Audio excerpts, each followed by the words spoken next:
admin position based on some cost-benefit analysis. Now, that's not necessarily more revenue in the door. Benefits take the form of benefits to the community and consistency of compliance with ACC codes.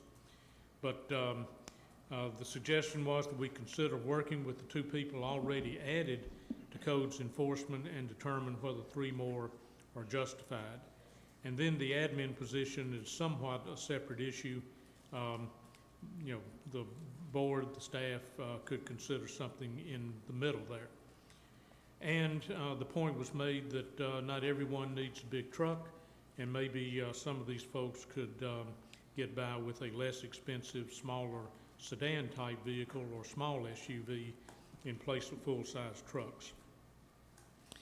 Not translated into numbers at this moment, but the committee recognized the possibility that rec memberships might not have hit bottom and may recover more slowly in 2021. We didn't recommend a specific change or set of numbers to the rec membership plan, just suggested that Simon, his committee, and his team consider a contingency plan. What would we do if things got worse than the current budget projects them?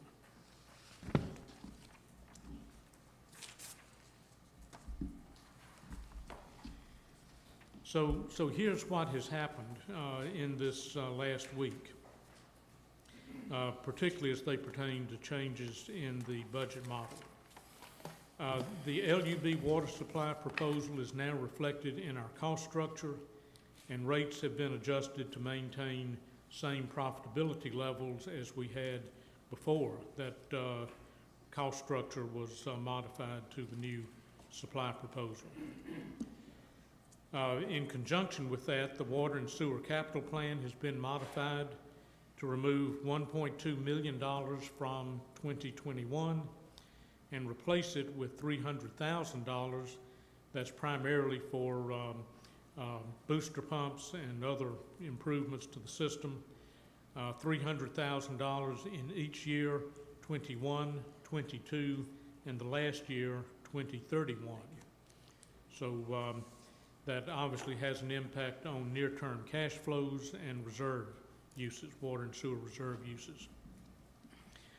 We did indeed, after consultation with Mr. Gagley and Chad Johnson, increase the number of water meter replacements from 360 per year to 450 per year, keeping pace with 10% of the installed base and a 10-year replacement cycle.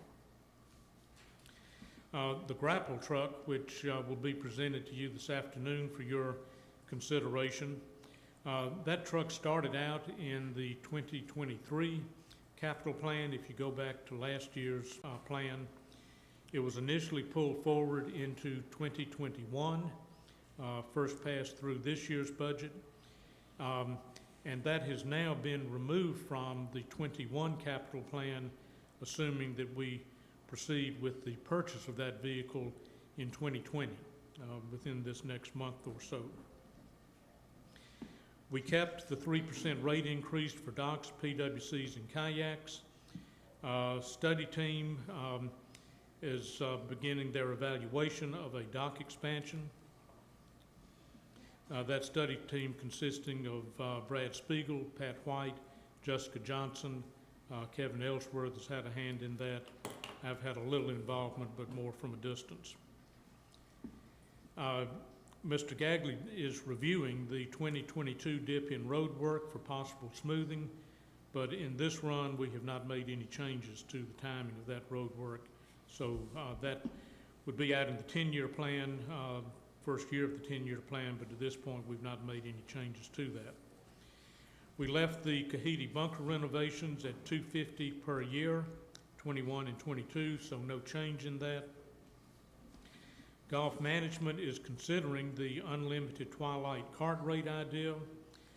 They expect minimal impact on revenue, and that is not yet built into this budget run. The idea being that if a member buys the unlimited package, then that would reduce somewhat proportionately the pay-as-you-go cart fee that is built into the budget right now. So it would be a shifting of that revenue stream from pay-as-you-go to an unlimited rate, but overall, Chris Sykes did not think that would have much, if any, financial impact on his revenue and budget.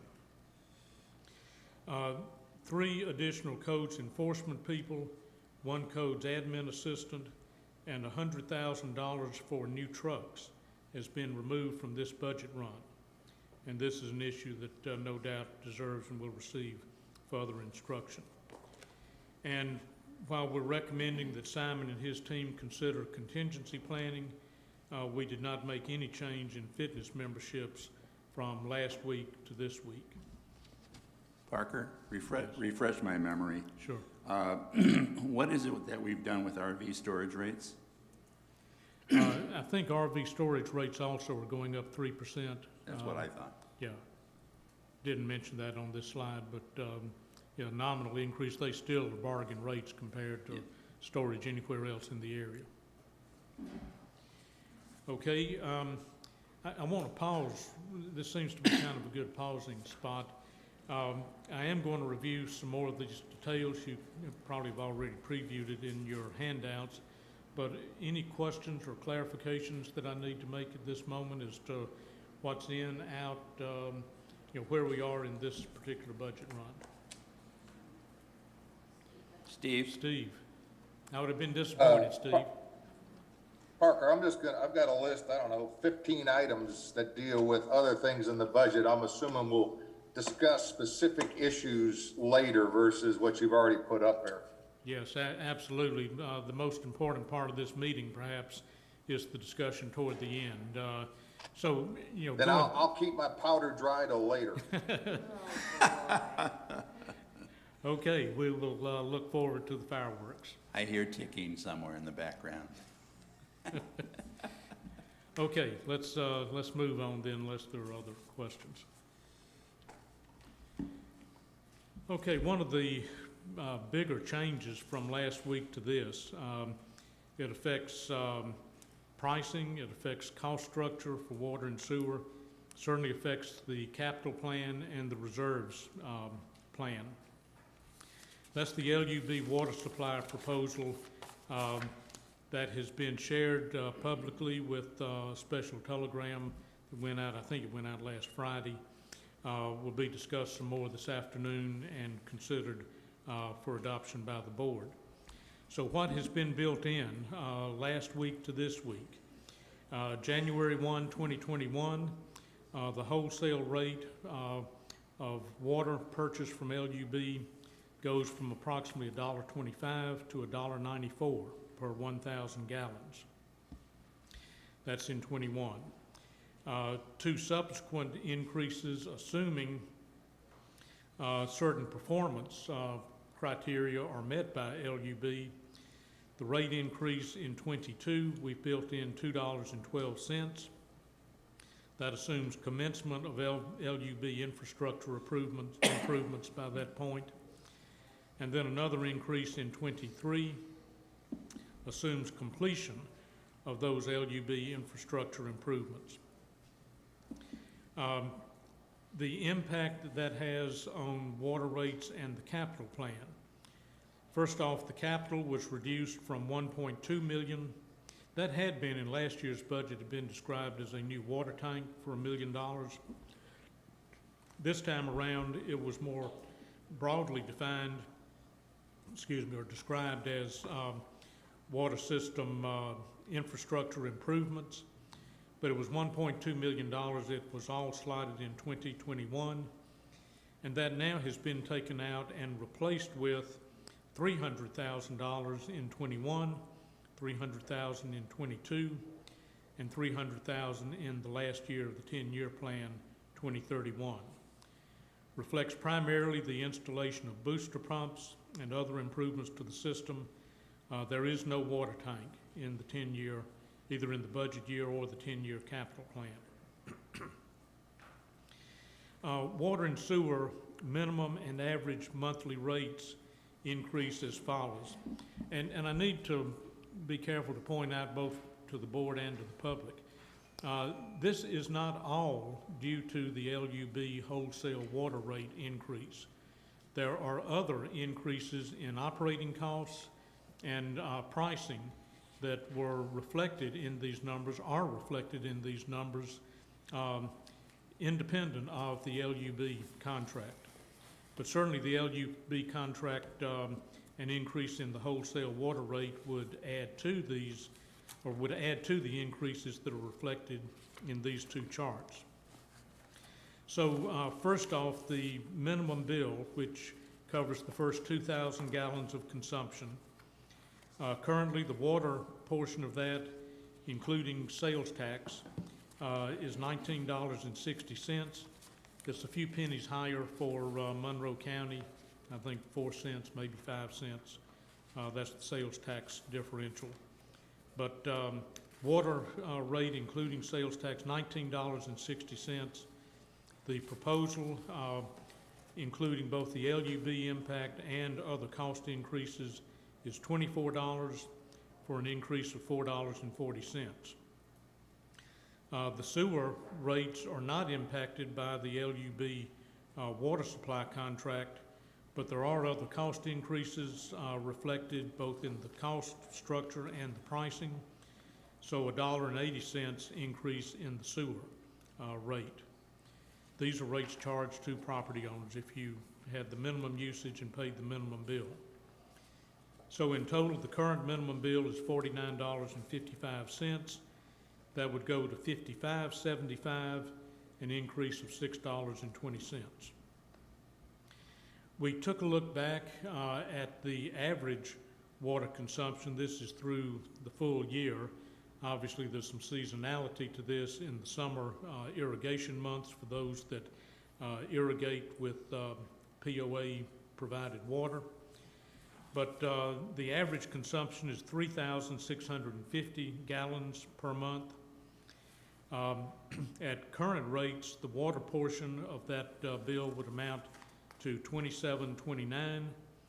The sewer portion, $43.51, for a total of $70.80.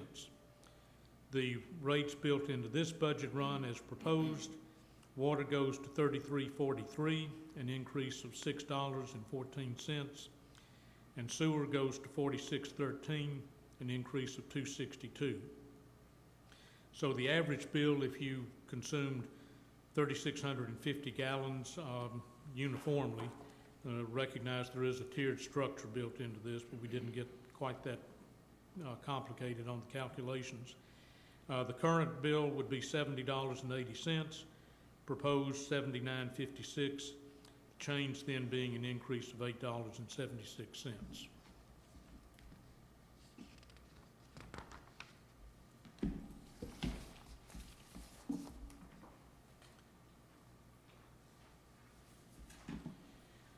Okay, I realize this next chart is a bit of an eye test, certainly too small to read on the screen, maybe too small to read on your monitors at home.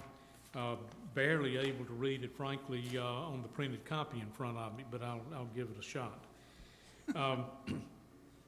So the current new budget net income stands just shy of $400,000, $394,000 positive net income. Now that, by comparison with some prior budget years, that sounds pretty good. In other budget years, we might have celebrated a budget that showed positive net income of that magnitude. But I'll remind you that the budget for this year, positive net income was $668,000. And if you look back at last fall's 10-year plan, the budget for 2021 indicated net income of about $1.1 million. So there has been some erosion of net income last year to this. There are good reasons for that. But nonetheless, the good news is we're in positive net income territory. The bad news not as positive as we had said a year ago. And I'll remind you that The reason we need to see robust net income figures throughout this plan is the need to rebuild and build up towards some yet-to-be-determined target level our reserve funds. This budget does some of that, but it takes more positive net income to make headway on that. Once you get out into the 10-year plan, you see strong net income figures, $1 million or more in most years, getting into kind of the stratosphere in the late years. Again, I caution you, I think it almost goes without saying, but I'll say it anyway. The further out you go in these projections, the less credibility the net income figures have. And the reason is you don't know what you don't know until you get there. And so there are, despite our best efforts to build in cost increases through this time frame, remember, we've got 5% per year compounded assessment rate increases. We've got other user fee increases built in for the next 5 years, excuse me, and then 4% thereafter.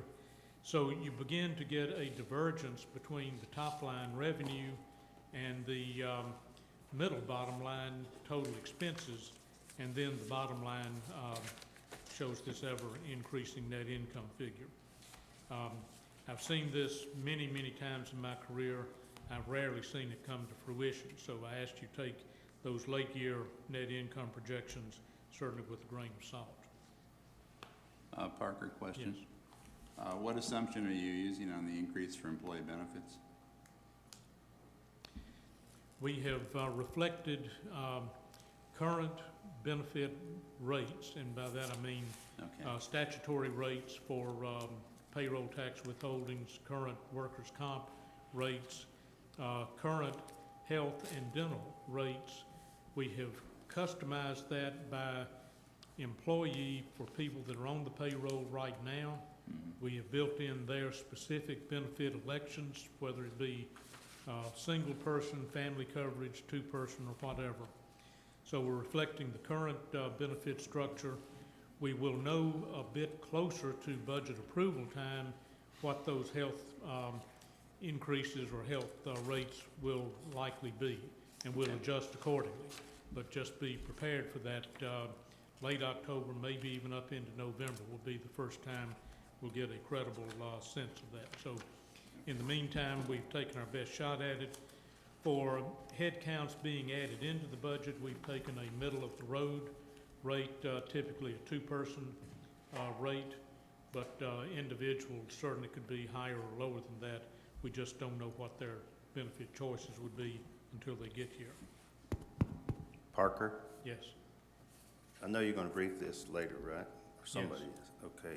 Given this, and given that generally our operating expenses are straight line almost, with about a 3% increase, given that in our history, if we watch what we're doing, I know you say that I wouldn't pay any attention to these numbers in the out year, but given the fact that we're trying to get to the $9 million in reserves, is there any reason why, if we watch what we're doing and we pay attention to this and control our spending, that we can't make these numbers work for us out there? I put more credibility, Bruce, in the first 5 years than I do the last 5 years. So yes, watching expenses clearly is a part of that. We're somewhat limited both by the maximum 5% increase on assessments that's part of our governing documents, limit that without a vote of the property owners. So we're certainly limited on that front. That accounts for fully 1/2 of our total revenue. So you can't reasonably go any higher than that. Even on user fees, we are limited by marketplace forces, both competing opportunities for property owners to enjoy recreational amenities outside of the village. They can and do play other golf courses in the area, and there are other recreational opportunities available to them. Water and sewer, there is Admittedly, not as much flexibility there on the part of property owners other than to use less water, which many of them do. So, yeah, the top line is probably fairly restricted, and the opportunity for either hitting those net income targets or enhancing them probably does lie with control of cost. Okay. It's the only other lever you have. I know that we probably can't hit those right on, but the trend that we're trying to do is to get there. Yes, We should use that as a guide for us to move in that direction, right. so that we can get to that reserve balance. And I do feel good about the path we're on. Okay. It just requires some careful management along the way. So Parker, since you brought it up again, I got a quick question on the water rate. You mentioned that there is the minimum of Yes. 2,000 gallons. Do you know how many households that fall under the 2,000 minimum? I think it's about 30% fall either under or close to the minimum usage. And Kevin, am I remembering that correctly? That sounds right. Yeah. We've got built into, it's a very complex cost revenue model for water and sewer, but as I recall, I think 30% of the village uses at or less than that 2,000 gallons. They typically are one or two person households that don't do a lot of irrigation. That's what it takes to hit that minimum. Right. And more people hit it in the winter, obviously, than during the irrigation season. Parker, one question. In the other general expense category, the 162,887, what's in that?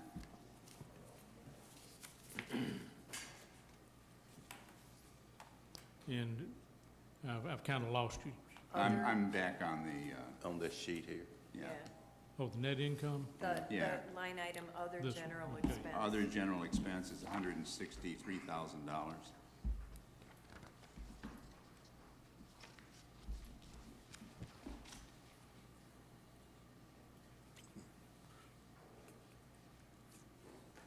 For the year 2021. Yeah, 2021.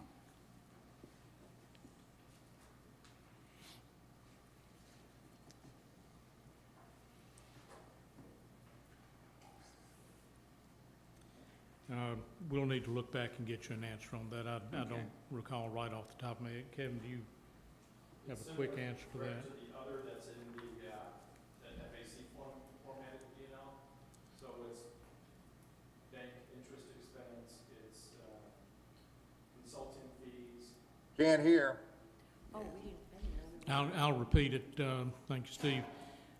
It's comparable to the other category that's presented each month at Finance Advisory Committee meetings, and it includes a host of things. Kevin seemed to recall bank interest expense, some consulting fees. I started to say gain and loss on disposition of assets, but that's a separate line item. We'll get you a definitive list of what's included in that. It's more a matter of curiosity than anything.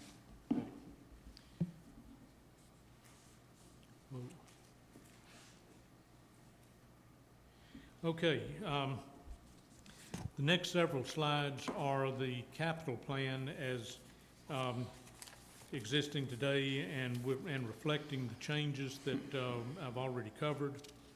I'll point out the first of those is on the first page about halfway down. Trucks for new ACC staff, that had been $100,000 in 2021, and then there were some replacement capital figures in 25 and 30, reflecting replacement of those vehicles after 4 or 5 years. That has now been taken out, so if the positions are not there, the trucks are not either, and that's the first impact on the capital plan is removal of $100,000 for new trucks. Can we back up just a second? Now, several months ago, we, the board, had a discussion as to the need for additional personnel for for code enforcement, correct?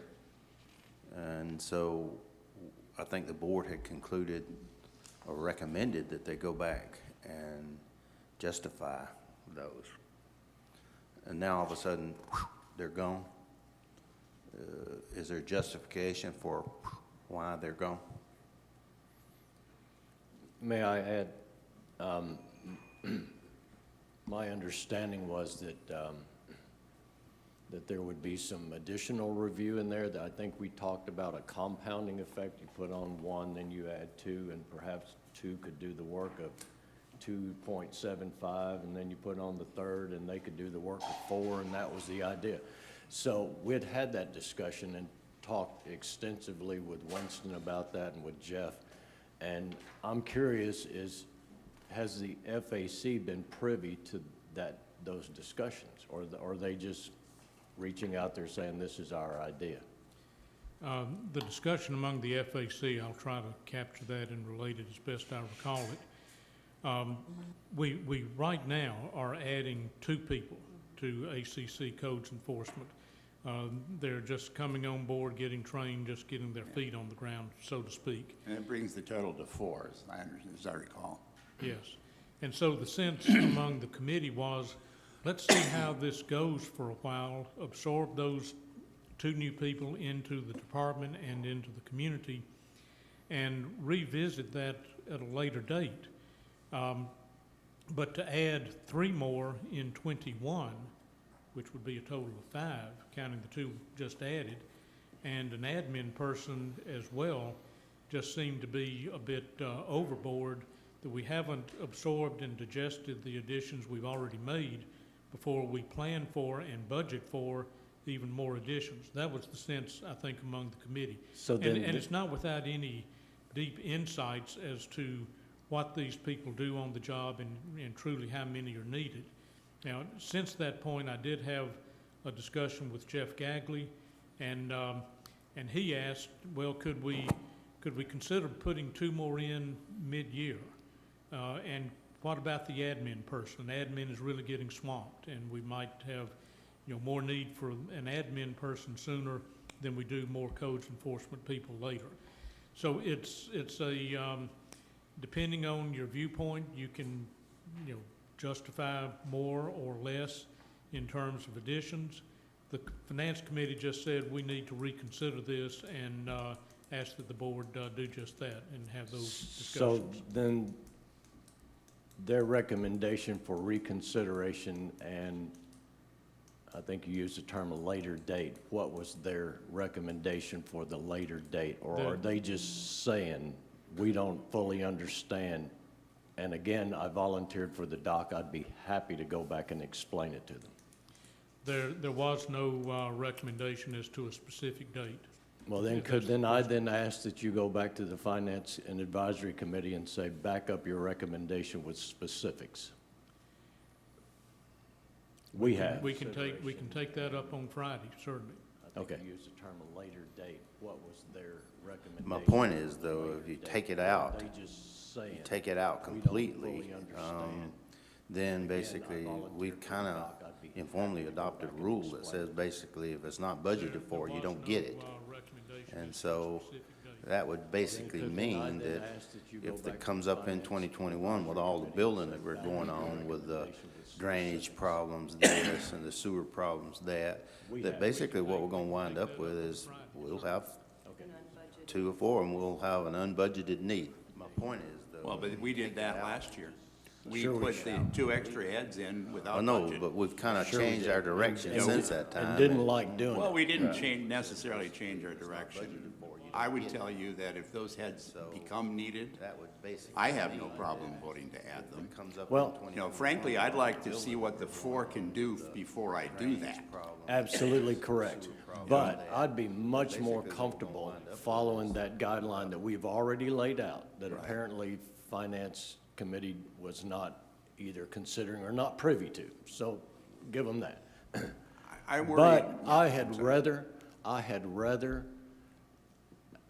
get into the middle of next year and say, we don't need them. Yeah. And they go away, than to say, we didn't plan for this, and look at us now. Yeah. We're asking for 2 more, 3 more people, and didn't budget for it. Yeah, I'm not sure that we even know if they can digest the 4 they have right now. Well, I don't disagree with you, but again, if there's a possibility, a strong possibility probably, that we might need these, I would rather they be in the budget. Now, 3, I don't know what the number is, but Public Works came forward and said 3, as I recall. So I would think that we would at least put them in for half a year instead of nothing at all.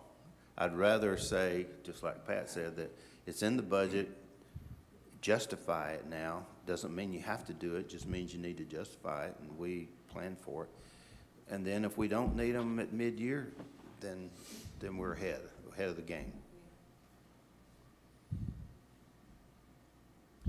Again, let me remind you, one of the purposes of this budget run is to show you what the budget would look like if all of the FAC recommendations were adopted. Sure.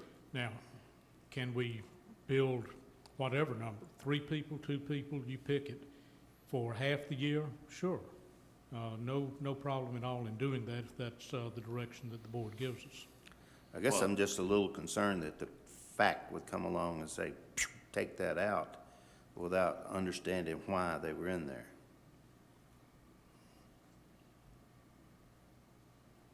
That's my I point. guess where I would come off is, you know, if you want to put them in at the last half of the year, that's fine.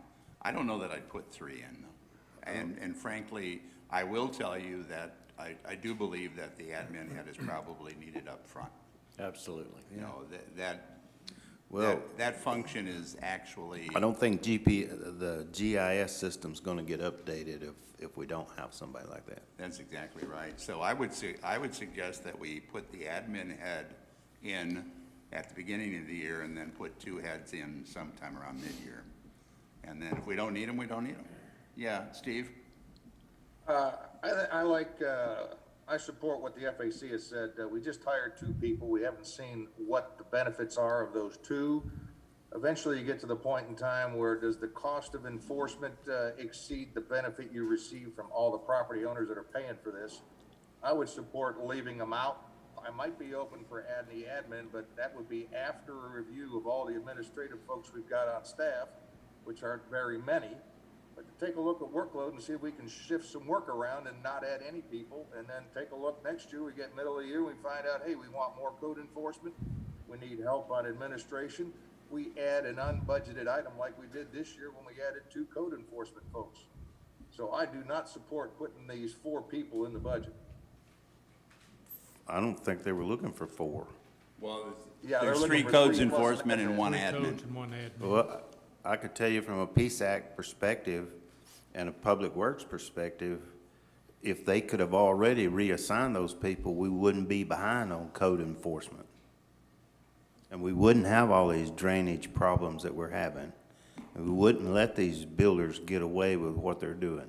And my point is very simple as I see it, and it could be complicated, I don't know. So if you plan on it and don't use it, Right. you're okay. If you don't plan on it and need it, you didn't do your job. Right. So to me, a plan, putting it in a budget, costs me nothing. Nothing.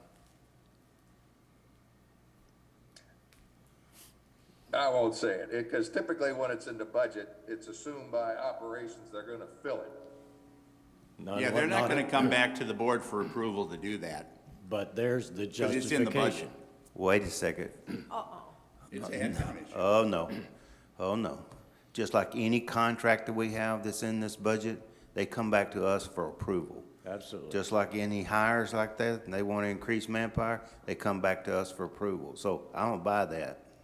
I don't think it works that way. Yes, it does. No, it doesn't. I think Steve's right. If you put it in the budget, they're going to assume it's a done deal. They'll make the hires when they think it's appropriate.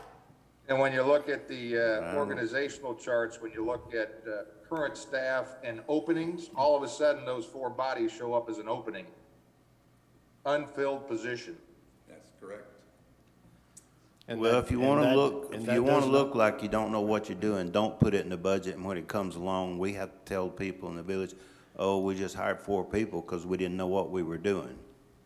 Well, that's why you have minutes of these meetings, Bruce, where we've had a discussion on whether we want to put 4 more bodies into the POA overhead, or do we decide, let's not, let's see what the 2 we have can do. And then in the future, if Winston decides and wants to make a supporting argument to add people to the head count like he did this year, then the board makes a decision. And if people don't want to rely on minutes to show what the board's discussed, that's their problem, not ours. Well, like- it actually goes deeper than that, because if you go to the YouTube right now, what do we have on here? 4 people, 7 people? 11, okay, so it's gone up 2 more. So there's 11 people out of all of this community that is watching this. We're sitting in here, a couple of us may not be here next year, but there are 5 more of you sitting here that when this comes up, I am sure you're gonna remember this conversation.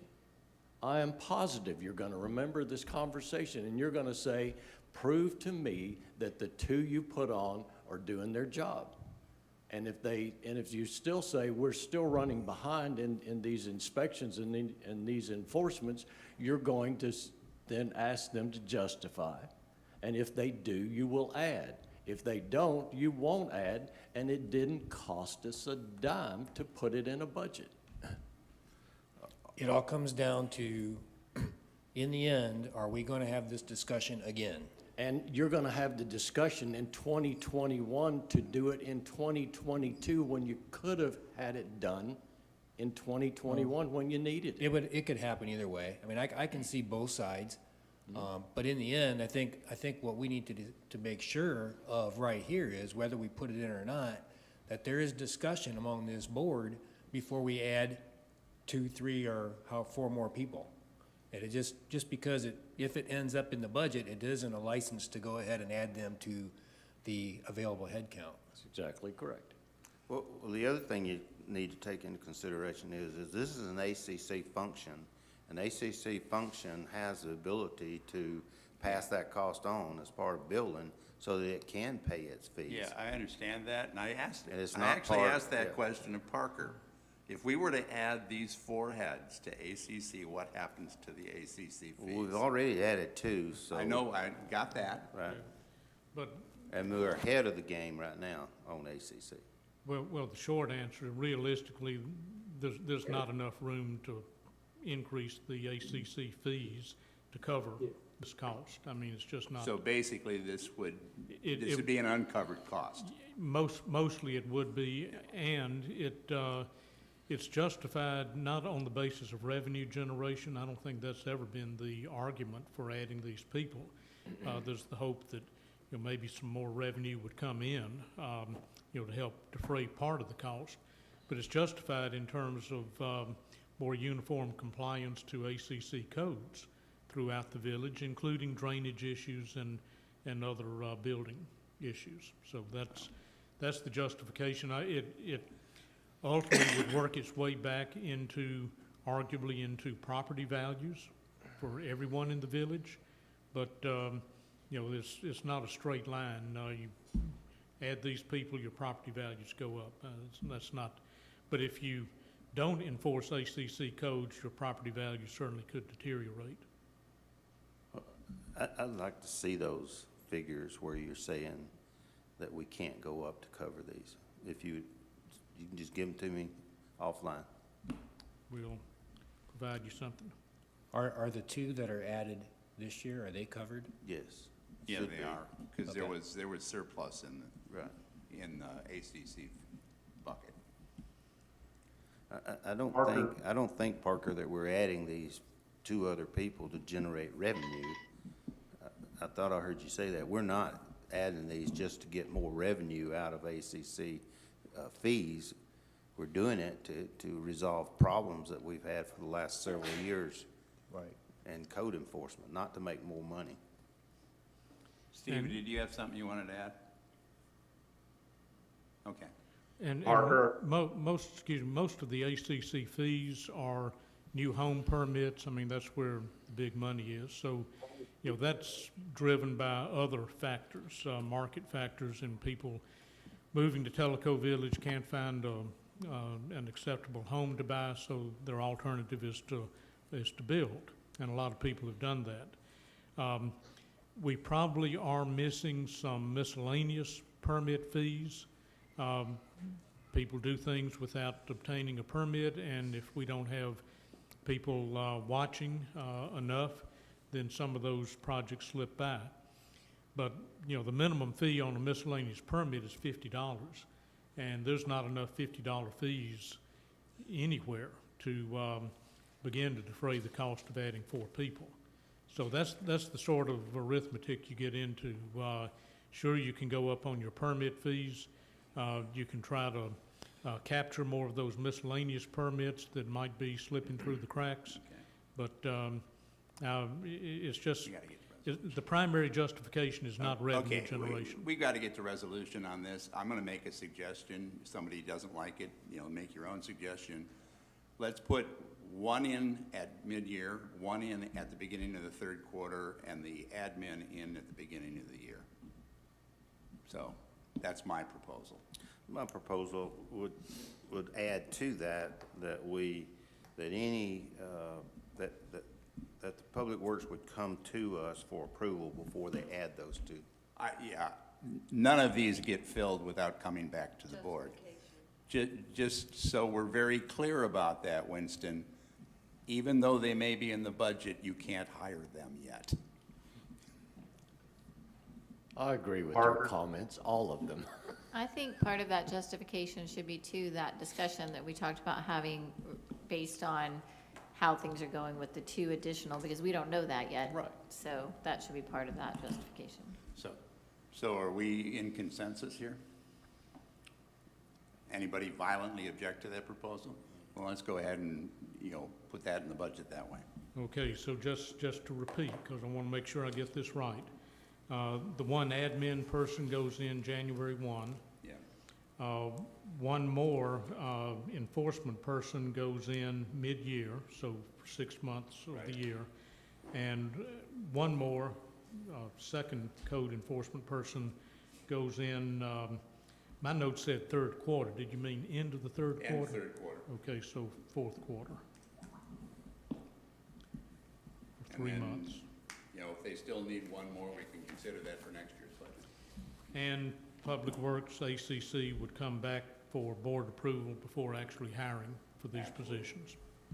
Okay, got it. Okay, moving down through the rest of the capital plan.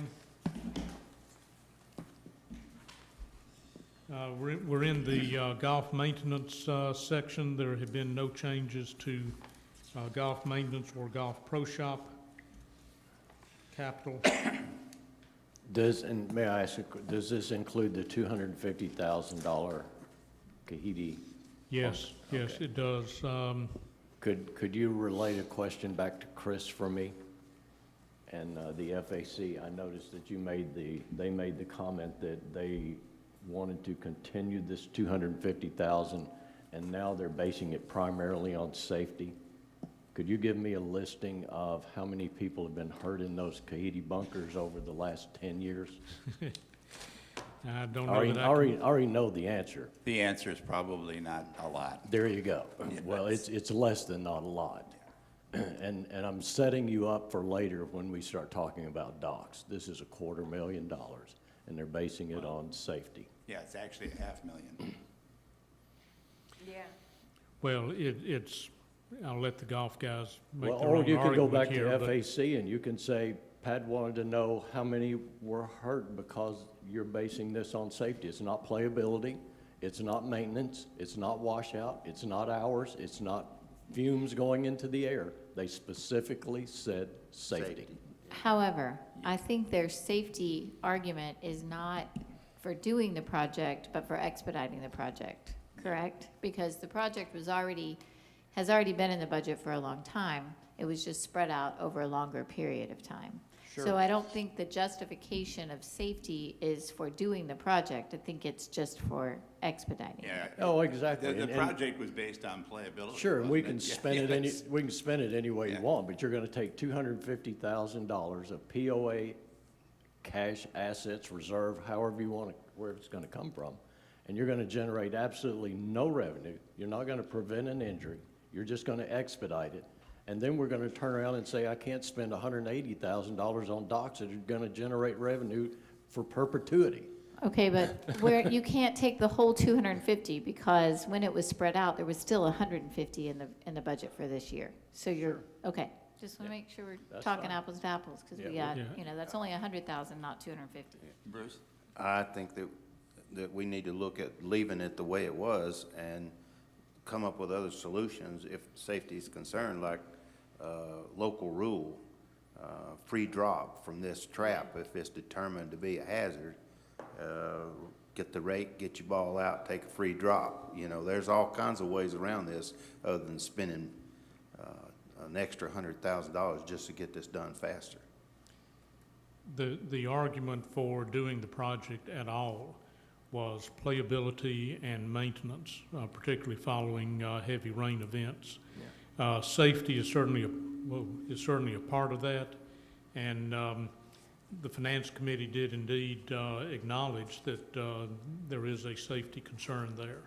We can get around safety concern. Yeah, I understand that, So, but so you know. it was a matter of just, they supported leaving it in the budget the way it was proposed at 250 for the next 2 years. My issue with justifying this for safety is, you know, we don't have experience that says it is a safety hazard. And oh, by the way, I'm not sure I want to say that from a So- liability standpoint. Parker, was this also the one where Chris made the argument for the amount of time that his staff has to go back in over and over again? Absolutely. Yeah, see, And that's the Exactly more right. compelling And argument to rebuild, me. so I think that's the Yeah. better argument, that Absolutely. The compelling argument is better playability and less maintenance cost. If I Absolutely. recall And- correctly, those costs were actually quantified when Yeah. Chris presented his budget. Exactly. And But that so- is not what the FAC Right. came back and said. I And for understand. the record, for everybody listening and in here and in the minutes, please, Shannon, I am for fixing these bunkers at Kahiti. They're virtually unplayable. And they need to be done, and Jordan, through his efforts in this coming year, has got a gigantic head start on getting it done. But I don't approve of the FAC reaching out there and saying, well, we're gonna do this because of safety. That's what they said. And I want you to go back to the FAC still and say, since you said it, Pat wants to know how many have been injured in the last 10 years. Okay, what the FAC said was that safety is an issue, and But that is not the driving That's issue of not the this. driving not the force. driving it issue. shouldn't be. But, you know, Right. let's make it clear from a board standpoint, you know, and just to state what should be in the minutes is, we would approve this project Right. because of playability and maintenance cost issues. Exactly. If it makes one feel better, just strike that term safety issue from that first. Now, again, Because I again, could have done just that.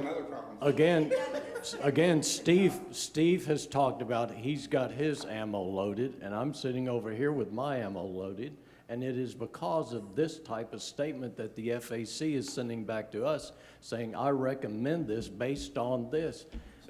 And I don't really, and correct me if I'm wrong, and please send me the report or have the FAC contact me. But I don't think they have gone and talked to the other department heads saying this is the background information that is driving this request. So as a board, are we in agreement that we should do 250 this year and 250 next year, or should we spread it out more? I think you need to take that 250 per year in consideration of the other things that may not have been discussed yet. So I'm on hold. Okay. Anybody else have any input on that? Okay. Okay, moving on.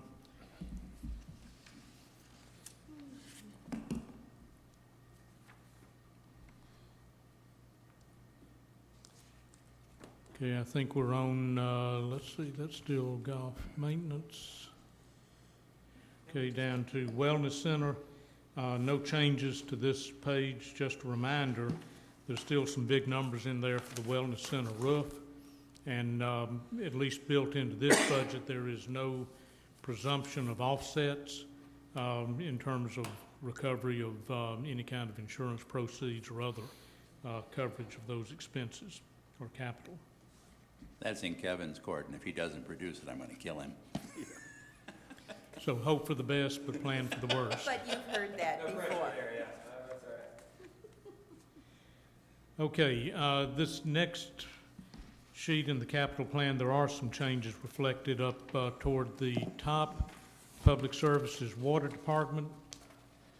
You'll notice that now says replace 37.5 meters per month to capture revenue. That had been 30 per month, and that number went up from 90-something to 122,000. And then it grows as you go on out into the 10-year plan. That grows, I think, just with inflation. Arguably, we could also increase that for the installed base as new homes get built. So that might even be understated a bit in the later years. Water system improvements, that had been 1.2 million in 21. We now have 300,000 in 21, 300,000 in 22, and 300,000 in the last year, 31. Yeah, I might point out that while we had 1.2 million in last year's budget, the actual cost to do the whole project was gonna be about 1.9. Yeah. Yeah. Okay, and looking a little further down the page, there's a blank there. I'll acknowledge you in a moment, Steve. There's a blank highlighted in orange, grapple truck for brush pickup. That had been 170,000. So this budget run presumes that that money gets spent this year. You'll be considering the proposal for purchase of a new grapple truck this afternoon. Comes in at 160-something, I think. But that number has been removed on the assumption that that purchase will happen sooner rather than later. Okay, and Steve, you had your hand up for a question. Yeah, I see here, it looks like you got a more refined copy with the orange. I don't have that, but if you go back up the beach, we still have 40,000 in there for beach security. When are we gonna talk about how we're gonna address, I know there's a presentation by Sue later on today. Yeah. I'm not So there's sure a- why that plug is, it's really gonna be closer to 17. It was a placeholder. Yeah, so that can be, I mean, certainly talk to Simon, but that's the plan. I'm just saying, this Say is the that again, budget is we're how much? looking at, that I'm 40,000 needs to be flagged. Okay, so the 40 was a plug that we asked Understand Simon to that. put in, but the real number is 17,000. And we're Once gonna- we- We're gonna hear what that is that? Yes, Yes. Okay, And then, Parker, when have you covered the sewer department of 159,966 yet? no. Okay, That's next. I'll wait. Okay, well, I mean, the short answer on that is that was covered during department presentations. There are no changes from last week to this, but we certainly can go back and talk about any of these numbers during the discussion period.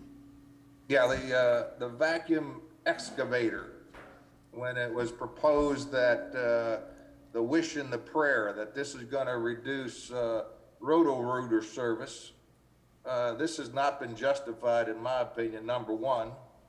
Number two, if you do buy this piece of equipment, I'm assuming it's gonna take some public works people to run the equipment, which they aren't doing today because you're paying roto-rooter service for the manpower and the equipment to provide this service. So if in fact we approve this 54,000 to be in the budget to buy this piece of equipment, where's the labor cost associated to go with that in the budget? And I know it was gonna, well, we're just gonna reallocate labor to run this piece of equipment. Well, then something else doesn't get done. So, I think that 54,219 needs to be justified before we put that in the budget, because again, it seemed like a wish and a prayer. We certainly don't have at this moment a full analysis, cost benefit justification for that capital. But I did see just yesterday, I think it was, Chad Johnson has gone back through the Roto-Rooter invoices to take a stab at determining how many of those and how much of that cost we could possibly have done in-house if we had this equipment. So that information is being compiled, Steve. It's not in final form or ready for presentation by any means, but that's an issue that we can and are addressing right now. Okay, well, that needs we'll to bring Okay, back and to I'm you. assuming he's gonna come back and tell you how much manpower he needs to run, so your labor costs have gotta go up. That would be part of what would get captured in that analysis. Don't Yeah, have it thank you. today, though. As I recall, what he said was in the Peace Act, I don't remember if he said that in front of the board, but when we bring the Roto-Rooter people out there, our paper will right with them anyway. Yeah, I remember asking Chad that question, that, He okay, said if that, you're he buying. said that in the budget meeting, I remember. Yeah, that if you're gonna have a new piece of equipment, where's the resource for that? And he said that that's already People are there with Roto-Rooter when they're doing that. Okay, and then. So you it's gotta not add very your maintenance efficient is costs what on it top is. of it.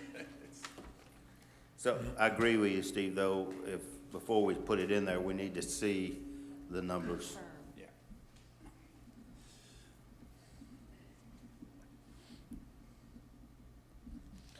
Okay, we'll try to bring back some better information to help you make that call.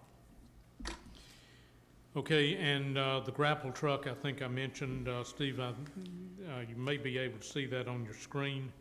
It is on hard copy here for those in the room. Grapple truck for brush pickup has been removed from 21 on the presumption that it will be done this year, sooner rather than later.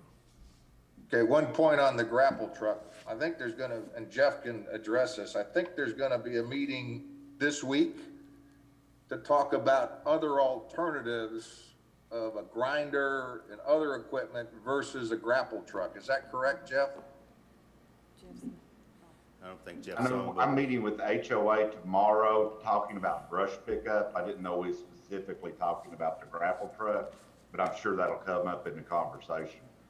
Yeah, I thought the meeting with HOA this week is to discuss more about schedule and stuff of that nature and whether or not we should do it a different way than what we're doing. But irrespective of that, we'll have to have some type of equipment to do it. And I've been talking this with my brother, who is a broker for heavy equipment.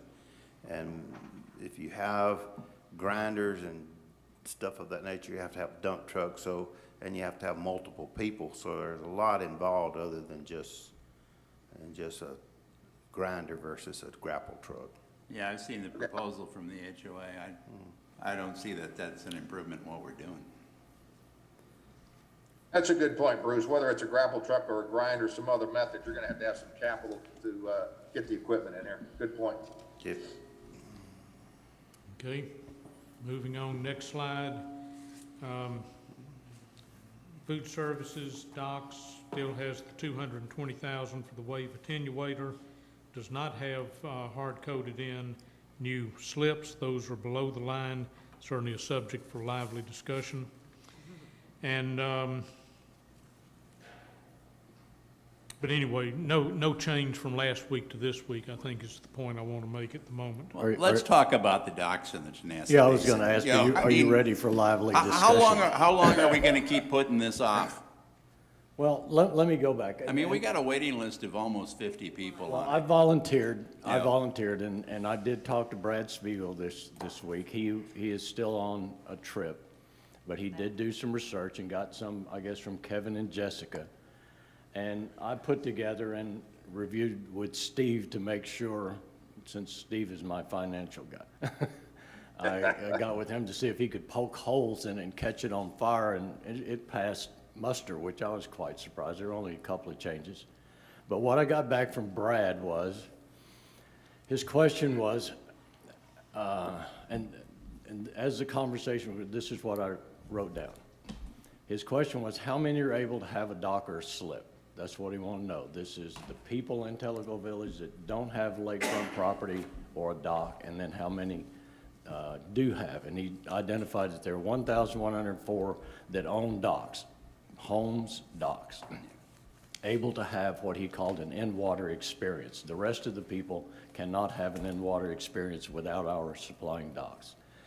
Then he researched how many lease multiple slips. In other words, I have a bass boat and a pontoon or some other type boat. There are only 2 of those. Then he talked about a couple of issues or an issue that he discovered with Jessica that had to do with what he called a cell, apparently in a spreadsheet mistake, where labor overhead was stated as 101,000 and should be 125,000, so it skewed the number a bit. And then docks are being charged labor and overhead, and he explained to me where golf and recreation are not, but what I see this is perhaps docks are being charged overhead because they don't have a department head, like golf, and they're working their maintenance, and recreation has a certain amount of maintenance and a certain amount of public works. But docks are relying totally on public works to do all the work. With that, I had sent Parker and Kevin and Winston and Mitzi, and didn't share this with the dock captains yet because I wanted to review it here in this meeting, a presentation of 16 slides. I would be happy to go over it with you today, that I can show you the benefit of adding these docks. And it's not 50 people on a waiting list. It's 63 people that have turned over their slip to us this year, and we still have 50 people on the waiting list. It's 113 people. Pat, I don't understand. You've got a presentation that's only 16 slides? Yeah, it won't take me but a couple of minutes, and I've got it on a thing right here if you want to see it. You want to see it? Yeah, let's do it. Can I go to the bathroom first? Oh, my God. So the room empties when you, okay, so Pat, you're about to present your slides and the room emptied. On these 4, and I've got a Steve, 2, 3, 4, 5. Just tell me when you're ready, Shannon. Just go. Yeah. All right. Well, anyway, this thing starts off.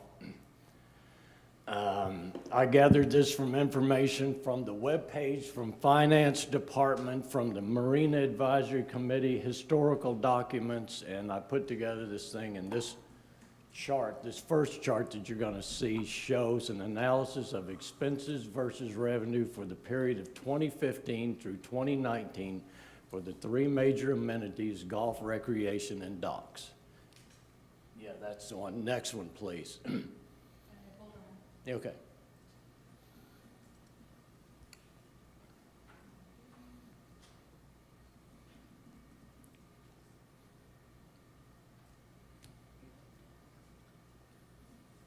Okay, so then being a pay-to-play model type community, as the population increases, the number of participants increase, and the model should show a decline in the difference between revenue and expenses.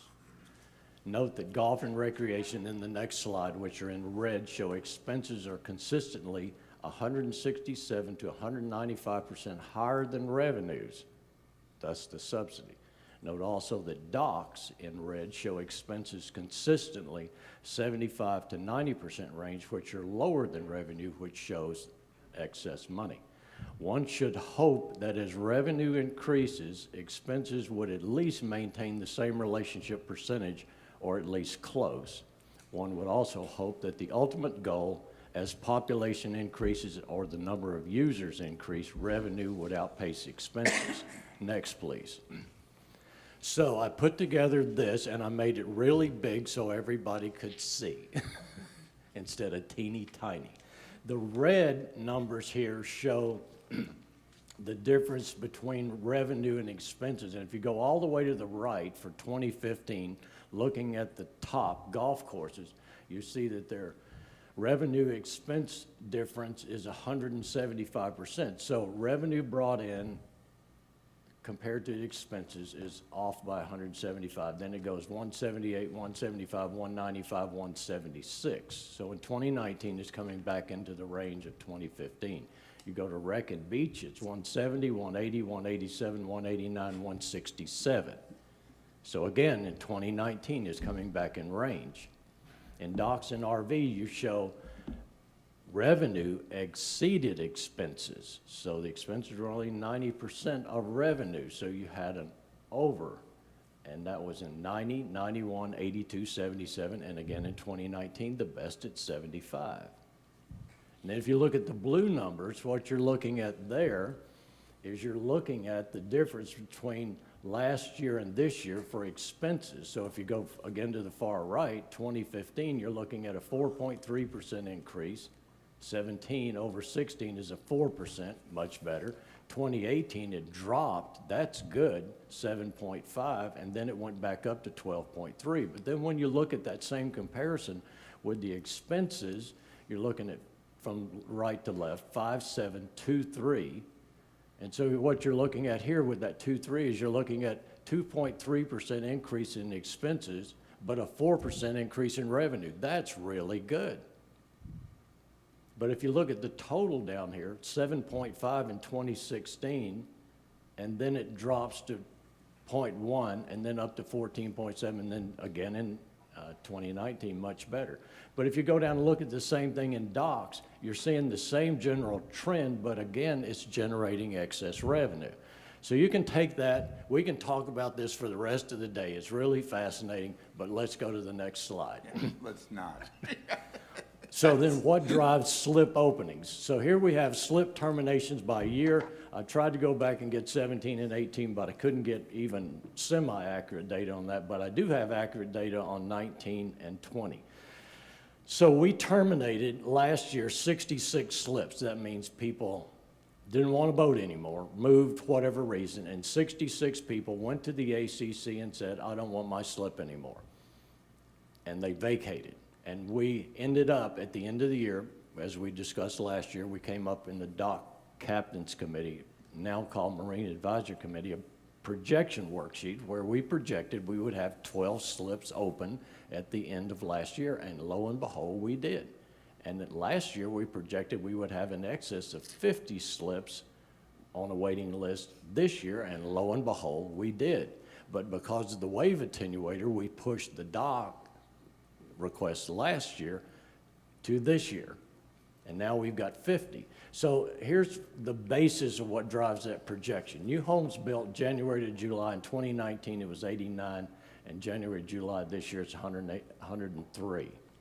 And then if you look at MLS sales, which are January to August, and this is off Beth's presentation a couple of weeks ago, we're up to 312 this year and 306. So when you look at MLS sales, population leaving, et cetera, et cetera, et cetera, you find that we have a general explanation in the bottom left, 63 terminated and replaced with 50 on a waiting list for 113 market for 2020. Comparable to 2019 with 66 terminated, we reached a capacity at the end of 2019 with 12 remaining. Comparable MS sales in 2020 with 0 capacity. And now the question is, what is our comparable MS projections for 2021 that is going to drive that 50 up? Now let's go to the next page. This is the new dock cost revenue payoff. And what I'm driving for here is we've got a proposal for a 3% increase from the Finance Committee that they say they want to stick with it. And what I want to show you is how are you going to pay for a new dock? So we had a 5% increase for 2020, budget 2019. Now we're asking for 3% more. New cost dock, I used $190,000 because I knew it was a little higher. I think it was 180 last year. So I bumped it up 10 grand to get a little buffer.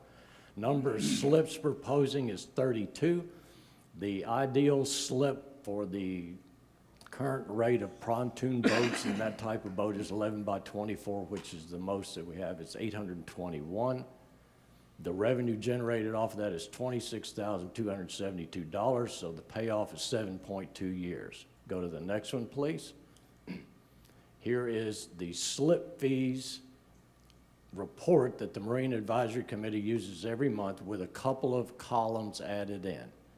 So as an example, the 11 by 24 is $821. We have 190 of those, and it generates $155,990. At a 3% increase, it would generate another $24.63 per year per slip. The proposed increase would drive you up to 160, with the difference being $44,680. Go down that difference column all the way to the bottom right.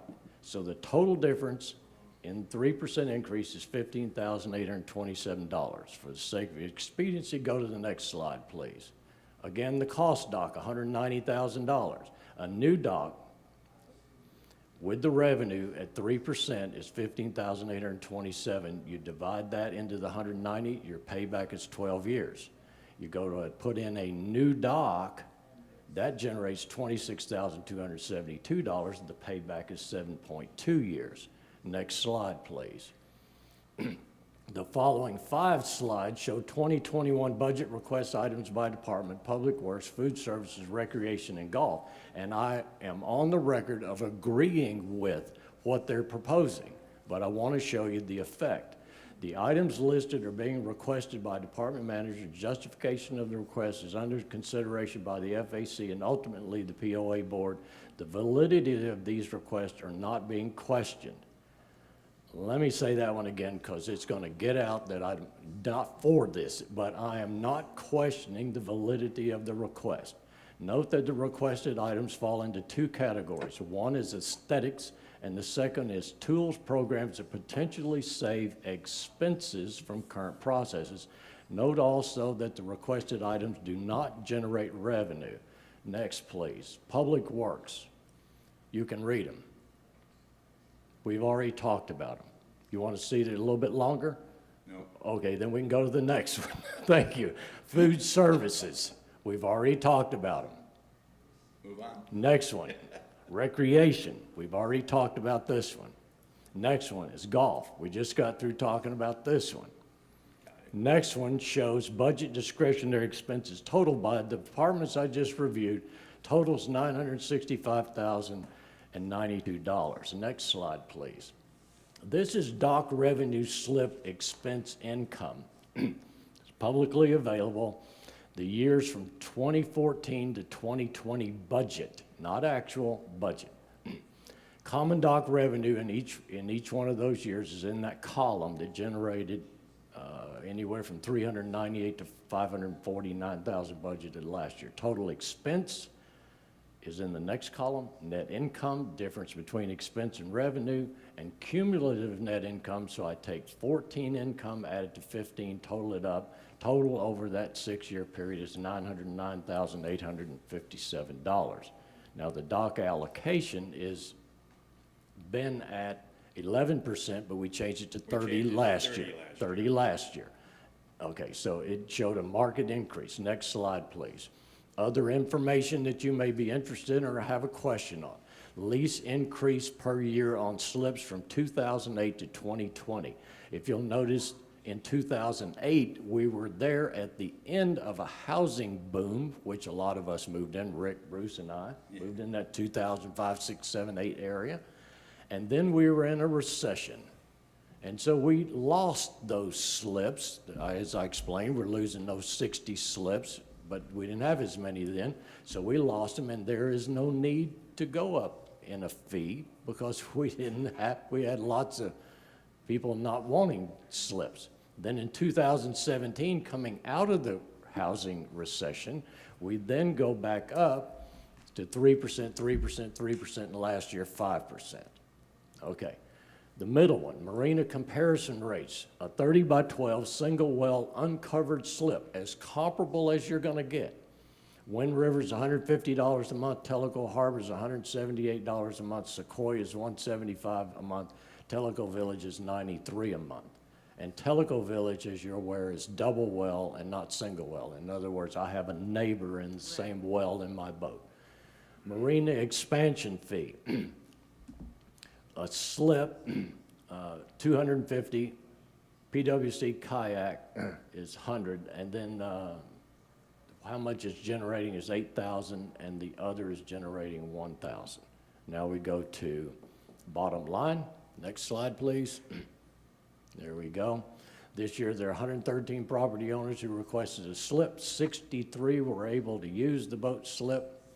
This year, there are 50 property owners on a deposit wait slip that continue to wait. The payoff on 32 slip dock is 5 years quicker than a 3% increase to generate the revenue to pay for a dock. Non-boaters are not supporting docks through assessment fees, self-supporting on a 30% of total fees collected, which goes into dock reserve. The observation that paving, parking, insurance, et cetera, are not paid by dock reserves is correct. But are these funds paid out of the 70% non-allocated to the dock reserves? So, here's the point. We've been going up. The fees have been going up. These boat owners are paying for their slips. They're generating excess revenue. And because of the efforts of people like Chad and all these folks in Public Works and the Marine Advisory Committee being good stewards of these docks and finding the problems beforehand, not generating these excessive, extravagant costs for repair and replacement, are able to maintain the cost and generate excess revenue. We need 50 slips to put people in. And Beth, bless her heart, can't market. And right now you're looking at, well, when did you put the last dock in? Well, it was a number of years ago. What do you think the waiting list is going to be? Well, we don't have plans for new docks now, and we're putting in maybe 32, so you're probably looking at 3, 4, 5 years. Oh, let's just go 2. Just hang on and wait 2 years. The request is a 32 slip dock minimum. I can go extravagant and change this whole presentation, go 2 of them for 64, and we can justify that. But right now we're saying let's go 1. Questions, Pat? Yeah. If we were to buy 10 of these, what would be the limitation from TVA as to how many we can build? Right now, they are allowing us to put in 3 additionals. 3 additional? Right. 3 additionals. So we're still within the guidelines of TVA, Okay. right? And when you take a personal watercraft or that's one thing. You take a boat, that's something else. But now when you take, and again, I understand we had to take away 6 or 8. 8. Took away 8 slips to build a kayak storage. It was very, very expensive. And as I recall, during that time, it took a long time for the people to finally get on that waiting list and justify building it. But it finally happened, and I understand, and I do believe the people that are leasing these slips understand. But every time you go up into 3%, 3%, 3%, 5%, you're virtually saying the value of my kayak is 0. It's like totaling your car because your set of tires is worth more than your vehicle. It's still worth something. But there is a member value that we have here that I think that we need to protect, particularly among the kayak users. Personal watercraft, those things are expensive. Boats, expensive. And I think our slip fees are in line for the member value. But we're getting a little out of hand on the kayak. But my request for this board and for the FAC is prove my numbers wrong. I know some of the numbers were guesses or estimates or off of this report or that, and come back and tell me why we don't need another dock.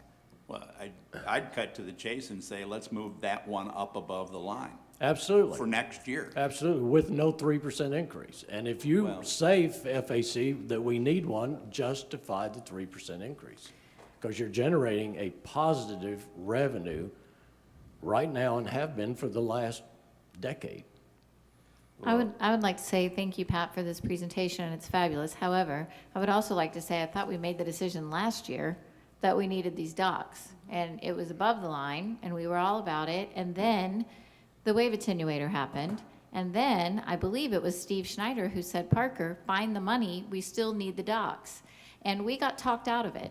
And now we're getting blasted by property owners for refusing to build these docks.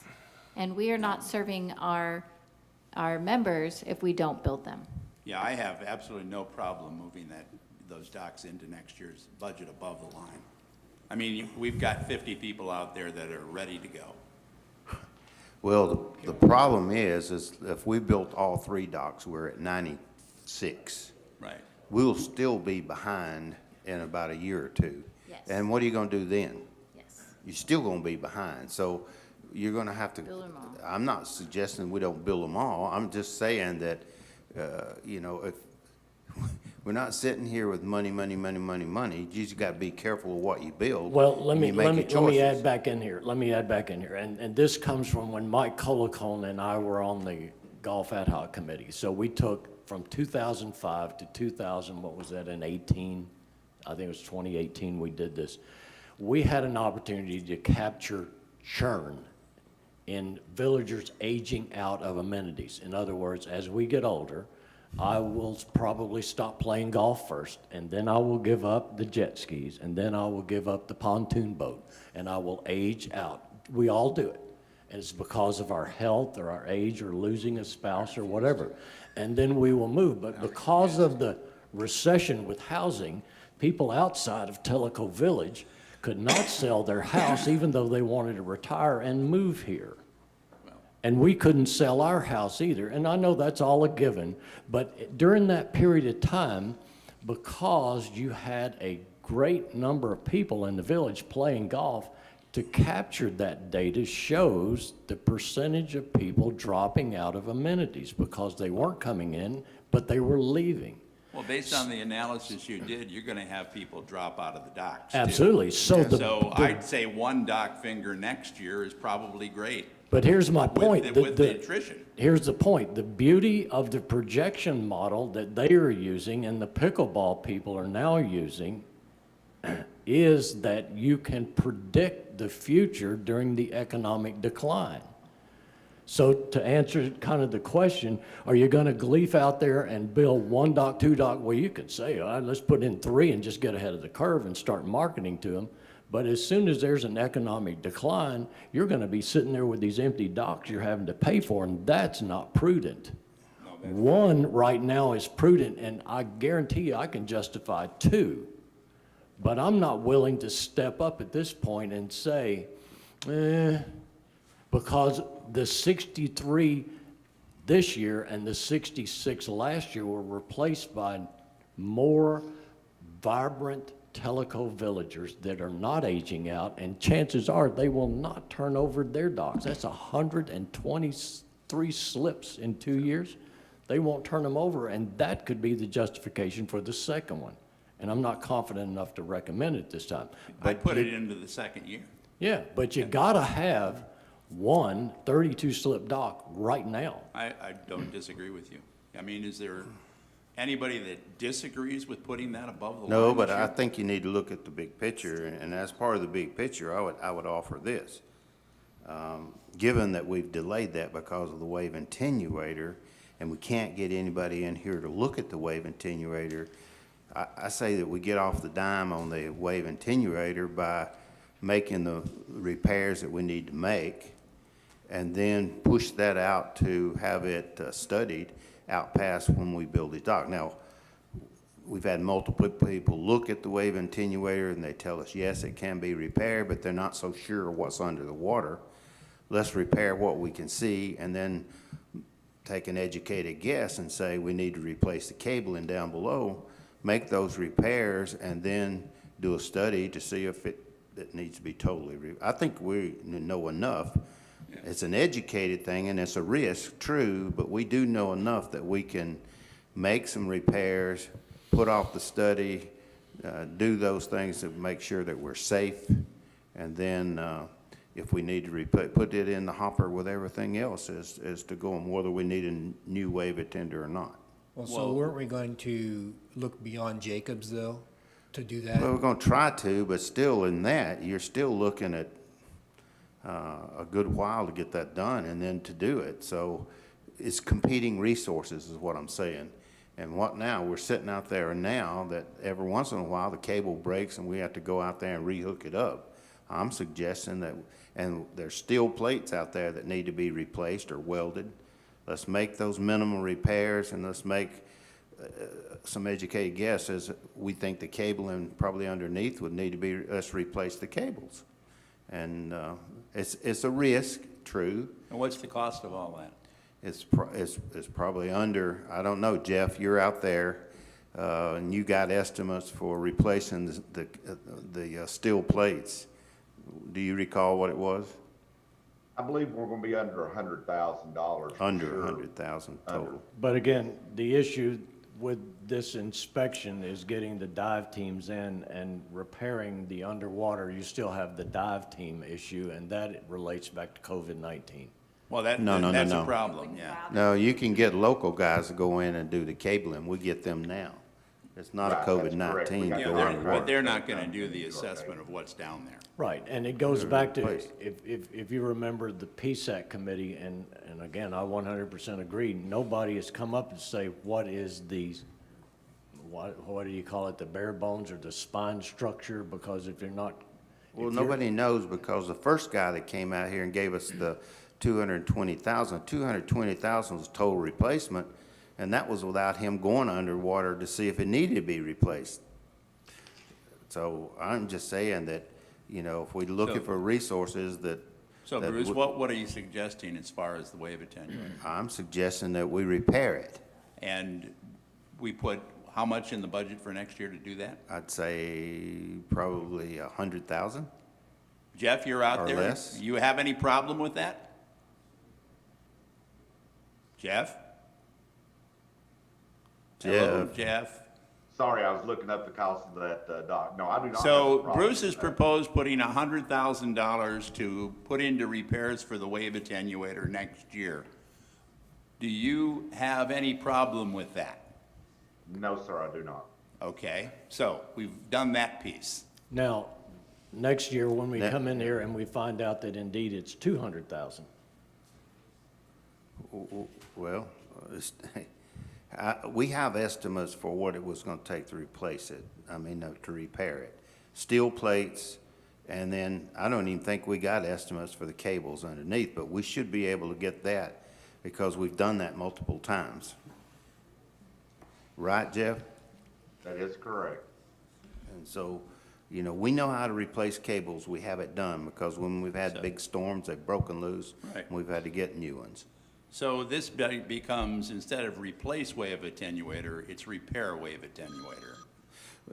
And I'll go back and say to the PSACs, they weren't so sure that they wanted to come forward with a recommendation of repairing until they knew what was going on, because they're a little nervous of saying, let's spend $100,000 to repair it, when there might be some significant problems under the water. Well, underwater is the cabling, and it's the drums and whatnot that hold it in place. So they just weren't willing to step up to the plate and say, we would agree you ought to repair it at this point in time. I would just say, yeah, it would be great if we could study it, but again, you know, we've got to take that in consideration with other things, and for the safety involved, if we repair it with the steel plates and the cabling, I would think that we're where we are right now. okay, so we had this conversation this time last year, Yeah. and that conversation that you just had was overridden this time last year. Why? Well, the reason why last year was because when we were in the budget, 200,000, Yeah, this came we to us didn't have, late. we didn't have that discussion. Yeah. We had it during the year when we were trying to get somebody to come in to see if No, we could no. repair it. The 220 came into the budget at the 11th hour last Right. year. Right, and that's where the dock went below the line. Bingo, that's because exactly what happened. And so the discussion was, what do we know and how bad is it? And we said, we need to go look before we start dumping money into something where if there's a frame and you put a cable in and you put a piece of metal in, and we talked about wood and metal and tenacity and blah, blah. But it comes out to be, what if you, and this is what PSAC said, what if we put that metal slat in there and we put those cables in, but the spine of the thing is deteriorated, which we don't know to this day. And it cost us another 200,000 on top of 100 because we made a bad guess. We've been working off of that premise for a year. COVID hit, we couldn't get the dive team in, and now we want to go back to take the chance. Mine is leave the 200 grand in as a placeholder and let the COVID play its course. And when you get the dive team in, they'll tell us what it is. And 200 is going to be a lot closer than 100. And if we don't use the 200 and it turns out to be 100, we go, hooray, we've Steve? done an extra 100 grand. I don't Steve? agree, but All right, first of all, I agree with you, Rick. We ought to put the docks in 2021 and 2022. So 2 sets of docks, number one. Number two, I agree with Pat. You'll leave a placeholder in there for the wave attenuator at 220. And we need to go out and get a firm in here now to assess the docks, because what we've done is, granted, we've had COVID, but we've wasted a year by having this 220 in the budget saying we can't put docks in because we got to fix the attenuator. And guess what? We're no better, closer today than we were a year ago. I can send you a list of at least 6 firms that we need to contact to get in here to see what it's going to cost us to fix it, but leave the placeholder. So in summary, I support a dock each year for the next 2 years and leave the 220 in there for the wave attenuator and get somebody in here now to assess it. okay, Steve, I can go with that. Give me those 6. I will email those firms to you after we're done today. Thank you. Okay, But so, really, it doesn't need to go to you. It needs to go to Winston and Jeff and let them do it because it's an operational issue, not a board issue. I just want to make sure you have the 6. Oh, I've got at least 6. I believe you, Steve. I don't, because we've been trying to find people around here to do it. well, I'm okay, that's talking fine. Texas, Florida, That's neither all here over nor the there. United States So we're for consensed that we're gonna put two sets of docks in, one this year, or in 21 and one in 22, and we're gonna leave the 220 in the budget. Any problem with And, that? no, none at all, thank you very much. And the 3% increase proposed? I think that we go with it. We're so far below what, you know, I just- competing marinas are that I just need to remind you guys, as a board, I'm not sure that we As a should increase budget. the kayak storage 3% though. I don't know. that we need to look at this holistically, not individually, because pretty soon you guys are gonna have a budget that's completely undoable. Well, my concern, Bruce, You've got to have trade-offs, Pat. I can agree with you if you're worried about that, but let's put it below the line. Let's put 100 in to repair it, because that's probably what'll happen, and then put 100 below the line in case we need it for replacement. and I 100% understand and 100% agree with you, but mine is, as Steve was talking, if the placeholder's in for the 200,000 and we don't need it because we found an alternative way to do it, then we're okay. But we didn't do our board responsibility if we say it's only 100 because we made a guess. But I understand, but the way the budget it works turns out to is be that 190. you take all these numbers and you add them together, and those are the numbers that you use to set assessments, and those are the numbers that you use to Well, do Sure, distribution I for understand, reserves. but let me put it to you this way Right. then. Let's put it to you this way. So Parker's gonna come back and Parker's gonna say, that dive team finally went under there and you've got a budget item for $100,000 and their estimate, and we got 2, 3, 4, Steve, 6 estimates. All those people climbed in that water and they said it's gonna cost you $200,000 to fix it. We're gonna vote for that. I would not vote for it. I would make you go through another budget season because you're $100,000 off. So if I put in $200,000 as a placeholder and it comes back to be 190 or 210, I would vote for it because that was pretty doggone close. That's showing we're responsible. We need to move on. So let me see if I can summarize what we've consensed on. We're gonna put docks in for 2021, docks in for 2022 above the line.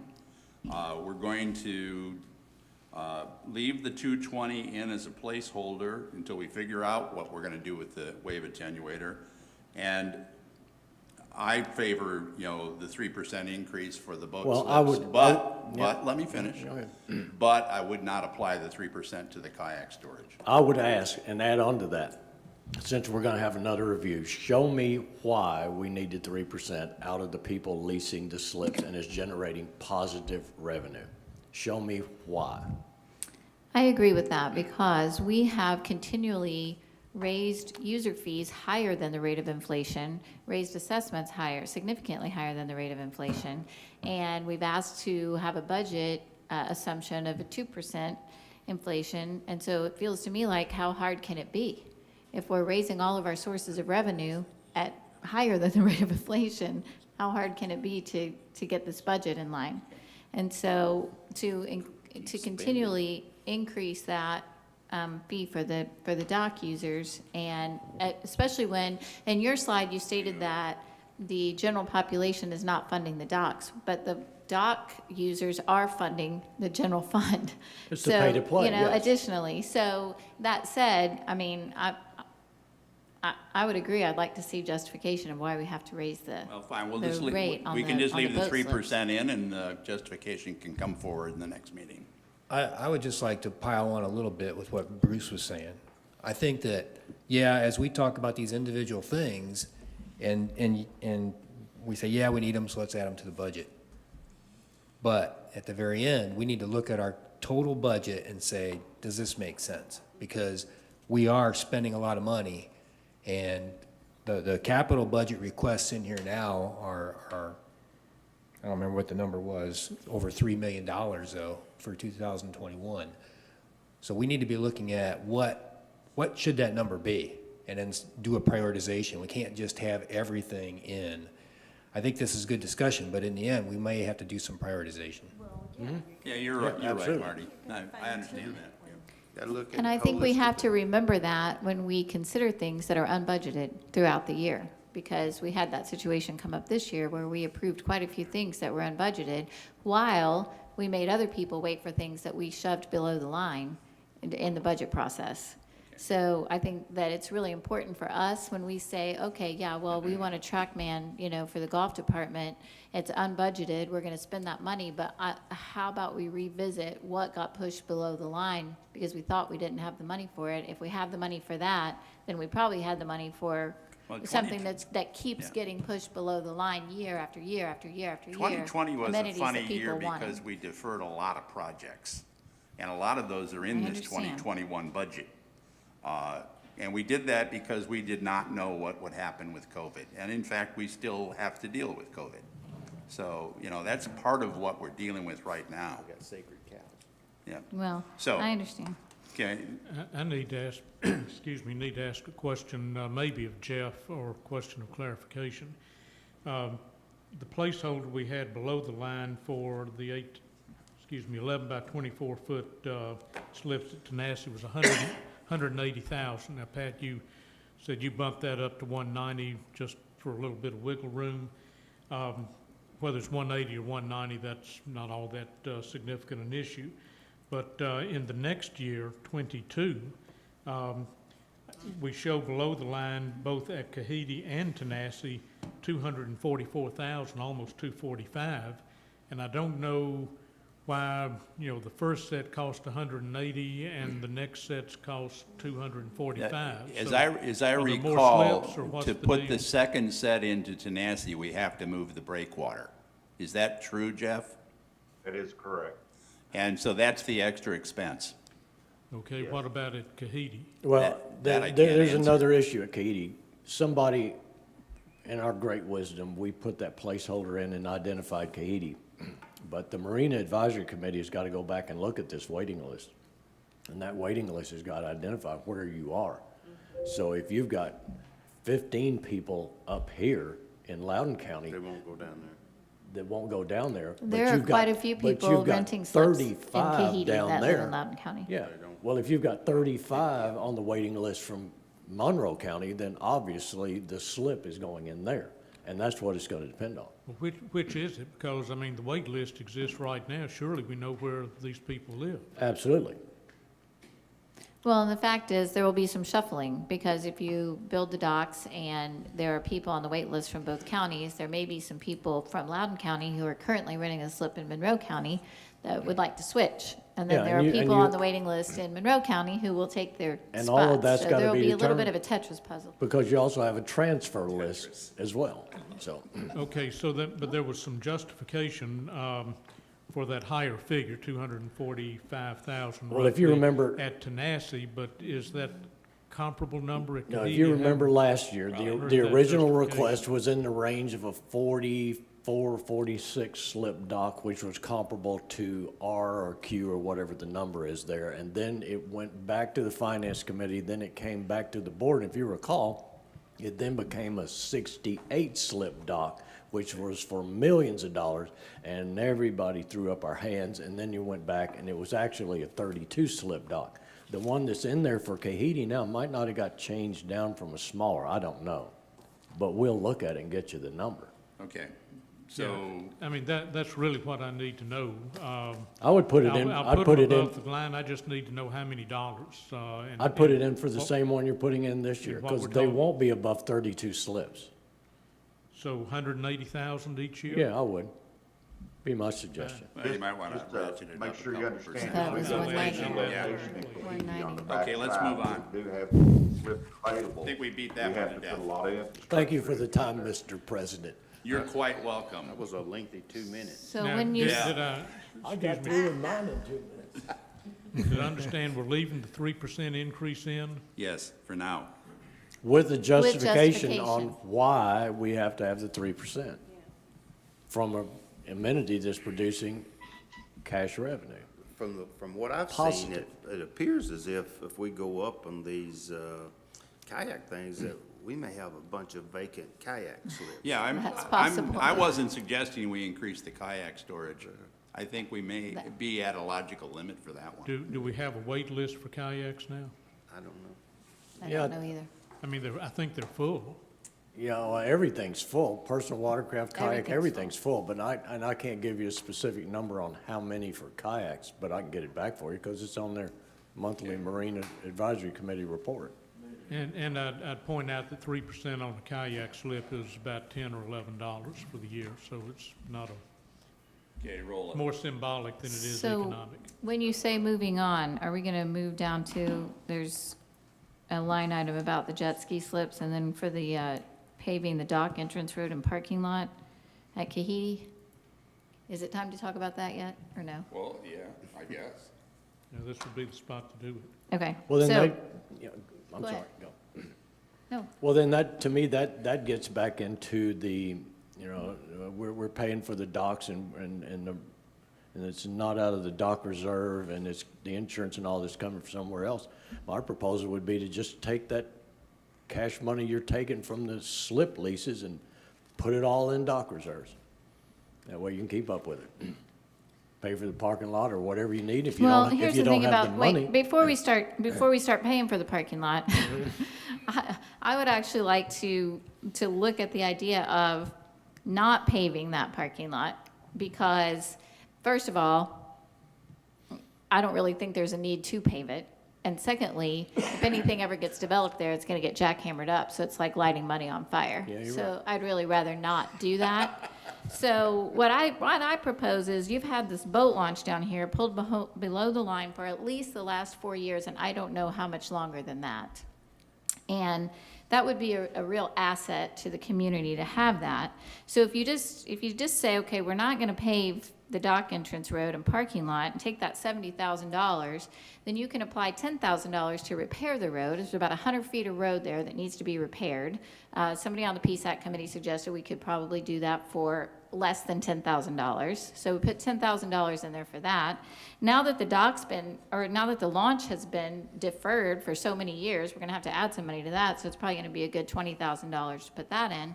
And then for another $20,000, you could put a really nice pier in there, which could be a dual purpose. You could use that for fishing, which right now people are fishing all over that area, and you have to try to turn sideways behind them to get past them on lead dock that goes down to the gates to get on to your boat slips. And it would also give you a tie-up for boats where you're, post-launch or where you're waiting to take your boat out of the water. So for $50,000, you could have a really nice amenity instead of pavement that you're going to jackhammer up before too long. So I would really rather see, and then, you can put your $20,000 in your something else back in the reserve, keep it in the reserve. But to me, that would be a way better use of that money and to stop continually pushing this boat launch below the line.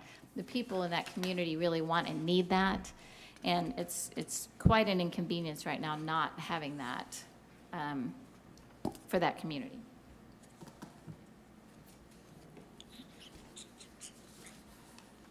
Put it in. Steve? I agree, I fully support what Carl is recommending. Okay, Put it in. let's put it in. Let's put everything in. Put it I all mean, I'm in, not take against out that. the, Let's take put out the everything pavement. in. Oh, don't go Well, but nuts. come on, I gave you 20 grand back for your wave Yeah, attenuator. Exactly. Okay, I got, take out the $70,000 for paving, put in $10,000 for road repair, and 20,000 for the boat launch, Road 20,000 repair wouldn't for be the pier. capital, that would be maintenance. right. So 20,000 for the boat launch. It was at 18. You want 20 now? Well, I just think it's been 18 for 4 years. Yeah. Well, I mean, everything, building materials have So definitely move- gone move up. that- Move that above the line. do we know, Jeff, what a boat launch would cost us this year? You have a feel? No, sir, I'll have to dig into that. Yeah. And Kahiti Pier, how much is that? 20,000.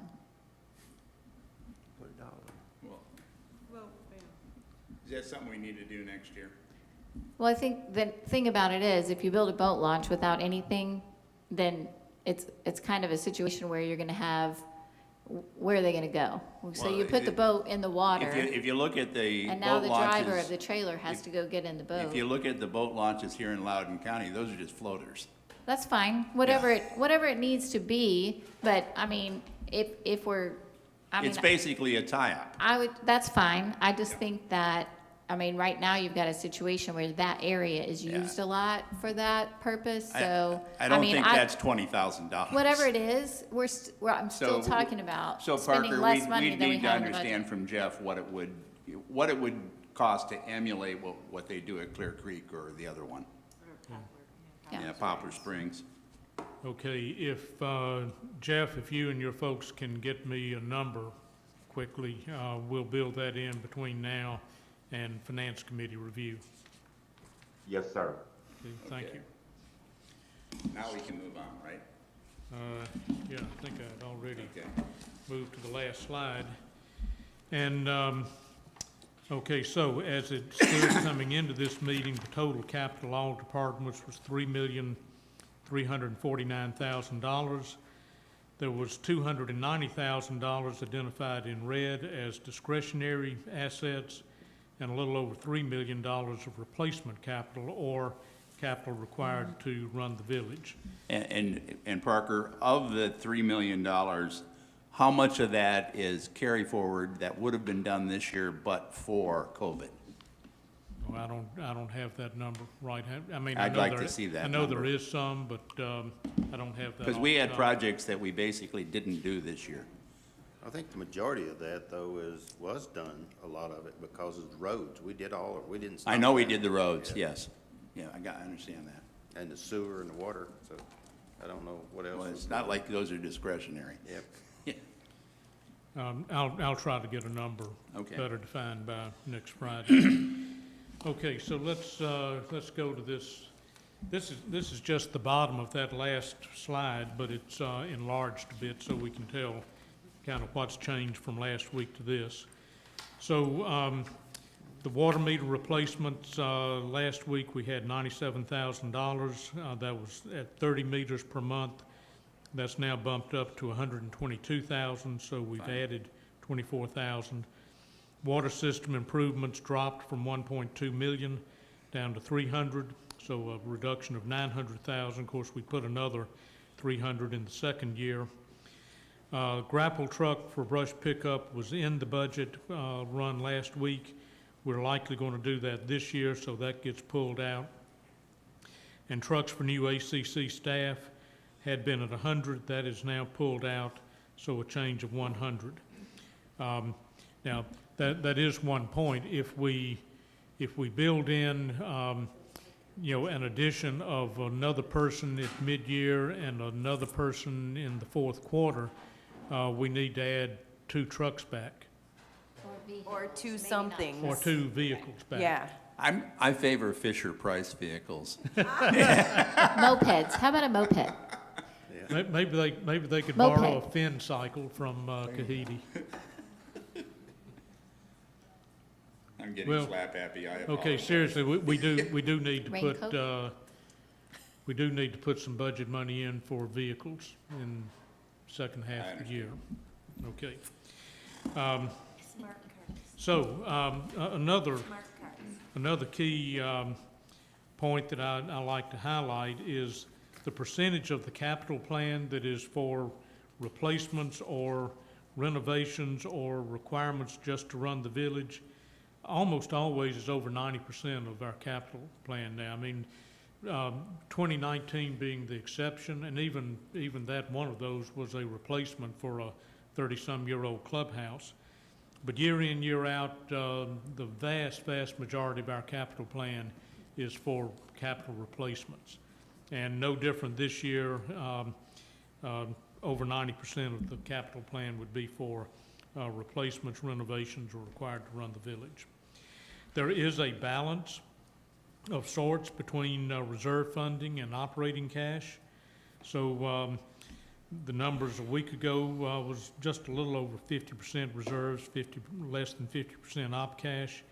Now a little less than 50% comes from reserves, and a little over 50% from operating cash. And you'll see obviously the water system improvements. That is reserved from the Water and Sewer Reserve Fund.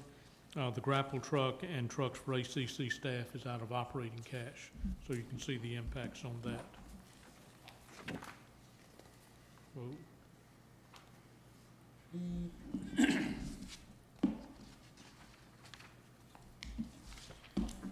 Okay, we'll talk about reserve funding for a few moments. The big one being R&M.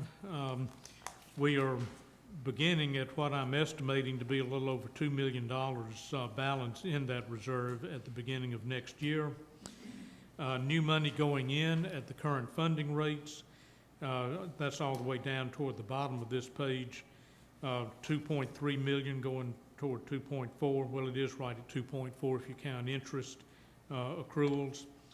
And 2.5 used out of that reserve. So pretty good balance, cash in, cash out. And we finished the year at 1.9 million. That builds up, by the way, over the next several years to north of $4 million.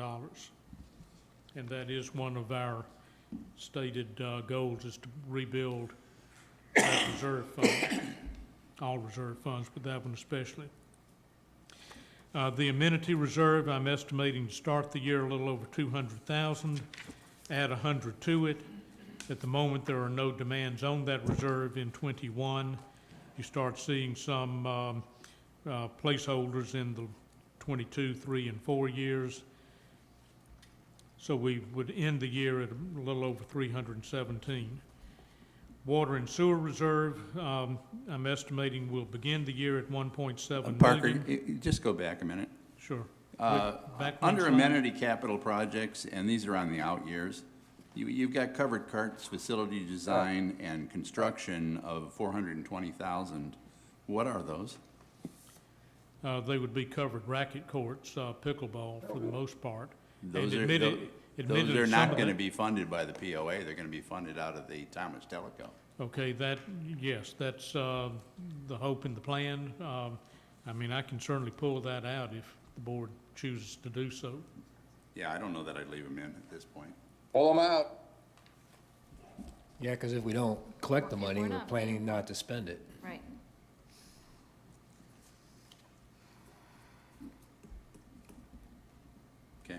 I'm sorry to interrupt, but I think what we've done in the past is that we've shown those in the reserves. I mean, because when we collect that money from them, we put it in reserves and fund it out of that so that we can see what the long-range plan is for amenities, even though we're not paying for it. Steve? We aren't collecting the money. The nonprofit Timeless Teleco will collect the money. They are, And but then before they'll we start any get approval from construction, us to spend it, they so have to I transfer think it that needs to to be us. out. If you want to make a footnote someplace, Yeah. but it shouldn't be in the budget. yeah, let's footnote it, you know. Let me wait. suggest I put that below the line with these same dollar amounts, but with a footnote to be funded by Timeless Teleco. Yeah. That reminds us that it's in the plan, Right. I but got it. also reminds Okay. us of the funding source. That's the way we've done them before. That's good. Okay. It's just a matter of where the revenue, Okay? still spending the money. So water and sewer, really money in, money out, pretty much in balance. So we start the year at 1.7, we end the year at 1.8. And then that fund grows modestly as you go on out in years. But Hey, Parker. again, things will likely come up that we can't foresee at the moment. Parker. Steve? Yes. Under water system improvements, why is there not another 300,000 in 2022? I thought it was a 3-year deal. There It's is. 2 years. It's 21 and 22, and then there's another 300,000 out at the end of the line. Oh, I thought it was 3 years in a row. No. No, 2 water I see it. pumps, 2 I booster got it. pumps over the next 2 years, and then in the out years, if needed. I got it. Okay. Well, so notice the water system improvements and the meter replacements, those place demands on that reserve, but pretty much in balance year in, year out. Safety reserve begins the year at about $79,000. There's no demands currently in the plan to place demands on that. You will be presented for consideration of capital project request this afternoon for UVC treatment of the Wellness Center HVAC system. That can be considered on its own merits. It is being proposed for funding from the safety reserve. So if that were to happen, then that starting balance would be reduced. But that's a subject for discussion after lunch, I think. that'll work. And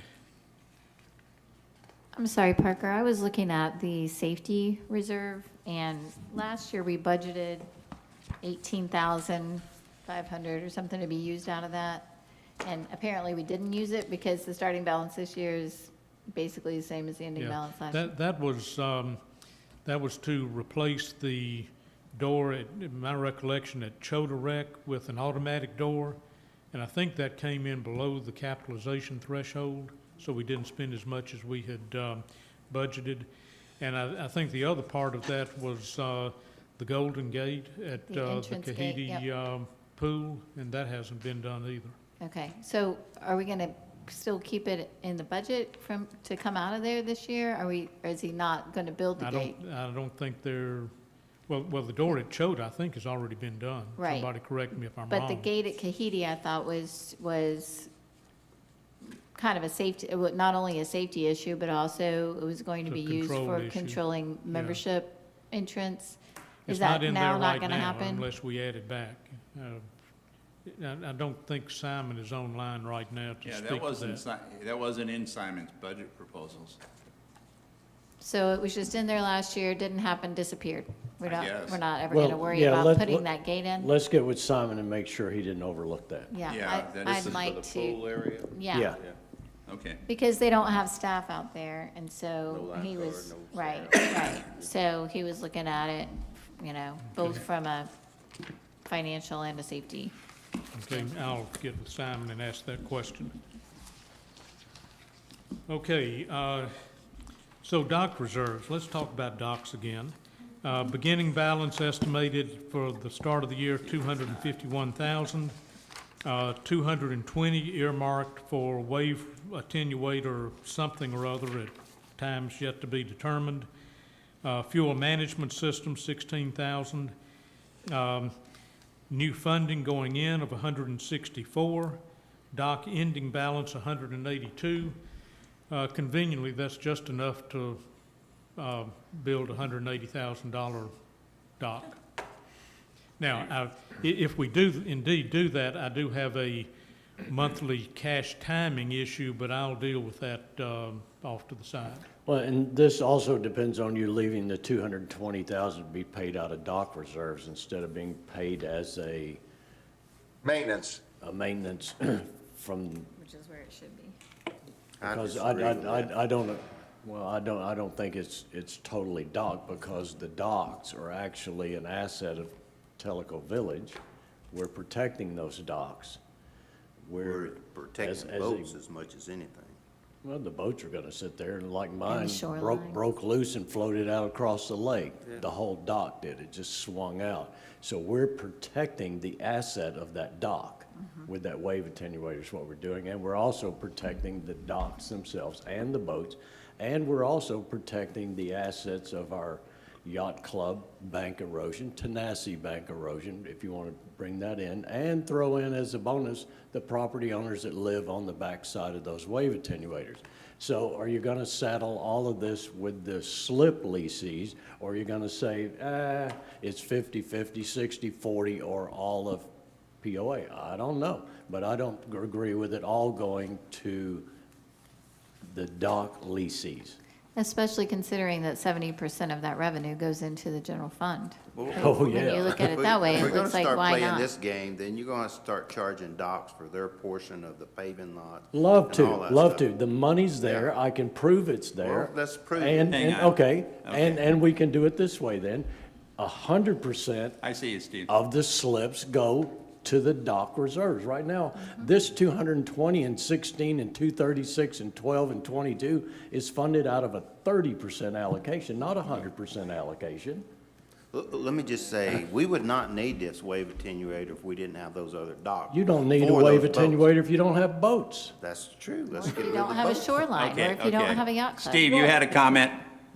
Yeah, these reserves come from property owners, and just because we have an accounting practice that breaks them down into all these different components, if we had a different methodology on funding our reserves after a reserve fund study, all these cash dollars are fungible. So whether it comes out of R&M or whether it comes out of dock, it's just an accounting function. The cash exists, figure out how to pay for it. The counterpoint to that, however, is there are reasons why we have maintained these separate reserves over time. The fundamental one being that people that benefit from docks, which are arguably the people that lease them, should bear most, if not all, of the cost. Secondarily, the docks, the shoreline, the whole shooting match is owned not by the lessees, even though the dock lessees seem to think that they are their docks. In fact, they are an asset and property of the POA at large. All property owners own the docks. And as the one My point. revenue-generating amenity in the village that perhaps can spin off some other cash, the other property owners, it seems to me, deserve and expect some return on their investment, not to the least of which includes the TRDA lease for arguably the most valuable property along the shoreline. I 100% agree with So- you, except for you're asking them to pay for the 220, the lessees to pay for the 220,000 at a 30% allocation. The point that Bruce just made a moment ago, and you can argue this point again next year at the time that the funding request comes through as to how to pay for it. But if there were no docks, if there were no boats, there would be no attenuator. There would be no $500,000 a year cash either. Well, One final comment I have on this, and I'll be quiet. It seems strange we view the docks differently than we do golf or food services. We expect the docks to be 100% standalone to kick off cash, but not any of other amenities. So I'll leave it at that. It's Okay. all cash put in by property owners, and it needs to be managed in total versus being forced to make bad business decisions because of past accounting practices. So Okay. basically, Point. the 220 is in there because it's got to go somewhere. When the project comes forward to the board can decide whether it's coming out of R&M or docks. Well stated. Rick, So, Point Rick, made, can I just, make a comment to this Good. discussion? The boards have debated this in many years, many different times. The distinction, Steve, is your golf course, your rec centers, your rec operations are always open to all property owners at all times that they are running.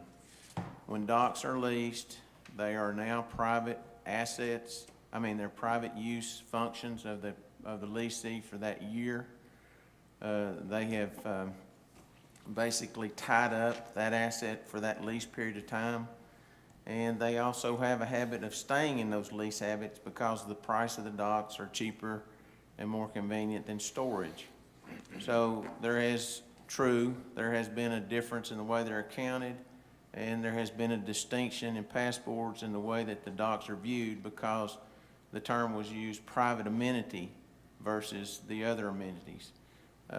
One other thing I'd like to caution about, the differential approach of treating the accounting can lead you to trouble because you could have people on the other side of the fence, saying, why is my money paying for this, or why is my money going to that?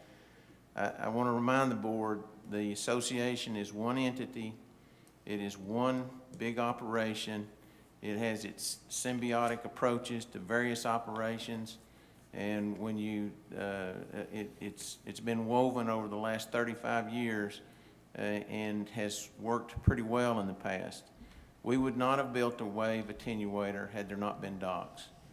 Erosion control is the decision that is made on the behest of the property owner that owns that shoreline. The income statements, I agree, they're bogus for the dock world. If I had to have those docks on the other side of the lake, there would be a whole host of additional charges and costs that go into that. There's reasons and logic for that that I'll not get into, but I would be careful of creating different classes of boaters, different charges for those boaters, and just because the revenue exceeds the expenses, in the past, you all can undo that, but in the past has not held or made the day to justify, different approaches and so forth. Well, So, based on what you just said, and I don't disagree with it, and the philosophy is sound and it has worked, but here's what it boils down to the issue, and this is what you're getting close to. When this board decides to accept this 3% or not a dock or a wave attenuator or whatever, and we've had this discussion before and you're all very familiar with it, if you start charging to generate a balance in golf or recreation or any other amenity, then you're going to be paying $80 to $90 a round for a round of golf. You now have no more member value. We moved here because member value is high and member cost is low. When those two reverse, we lose. You have to be very cognizant of the fact that even though you're not getting the cheapest deal in the world, you are getting a very good deal because en masse, we support these amenities and keep the cost for members low and charge outsiders or non-members a higher premium cost. Simply because you want to get closer to some other dock and exceed the member value here, you're going to harm the member value by increasing the member cost. Be very cognizant of that to the Finance Advisory Committee when they come back and say you're not paying enough. Well, you're generating $300,000 a year in excess, but I want more. Be cognizant of the member value. And that particularly relates to your comment on kayaks. You jerk it up again 3%, the value is now gone. And to piggyback on what Pat just said, I know, I heard Winston say that the recreation facilities are open to everybody when they're open, and that's a membership situation too. So if you're not a member, then you can't use those rec facilities. But I would say the most important aspect of this is what Pat just said, is all of our amenities impact all of our property owners positively. And Beth would tell you that's her pitch in marketing. And if we're gonna spend, close to $500,000 on marketing, then we need to, what's the experience when people get here? And if that experience is they just sign up for all the waiting lists, then we haven't done ourselves any favors, because that member value, show us the demonstration, please, that member value goes down. Down and costs go I down. just want to remind you that waiting list for boat slips is never going away. Never going away. You can put in all three of those and you're still going to have a waiting list if Pat's numbers are correct. Yeah, you will. You will. And it's just like you're always gonna have blocked out tee times, and when we Right. get to 13,000. We need to move on, Okay. guys. Okay. I mean, Let's- we're replowing the swamp again. All right, let's don't plow anymore.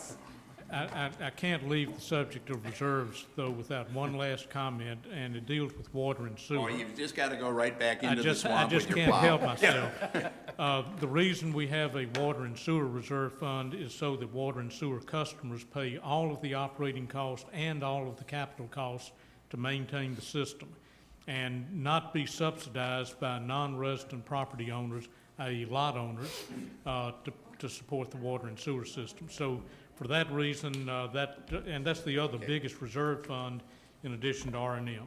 I got it, let's go. Leave that point. Okay. We've pretty well talked through each of these individually, but in total, total reserve beginning balance is $4,368,000, and ending balance $4,397,000. So essentially a balanced cash in, cash out situation for reserves in total. Those ending balances projected to build up toward that $9 million number that we had talked about in the past. You hit that in 25, 26 kind of time frame, and but a lot of things have to go right for that to happen as well. Oh, Whoops. there we go. Saw my light flash in front of me, but not the slide I was looking for. Okay, so cash flow. Most difficult number to estimate on this sheet is the beginning operating cash. I've taken current balances. I did not have month end for the month of September yet, so I'll update that as I get them. But overall positive net income, almost 400,000. $1.9 million of depreciation. We've already discussed that cash to and from reserves is roughly in balance. CapEx of $3.3 million, debt payments to principal $374. So you do see down about 2/3 the way down. We have a target for about a $1.5 million operating cash target, but that operating cash decreases during the year by about 1.2 million. So we actually finish at a projected deficiency, almost $300,000 deficient from the target. And you'll notice that there is an undesignated adjustment made second line down in the reserve summary. So it's right after R&M. To keep the whole thing in balance, there is an undesignated cash adjustment from reserves of $297 to keep that $1.5 million target intact.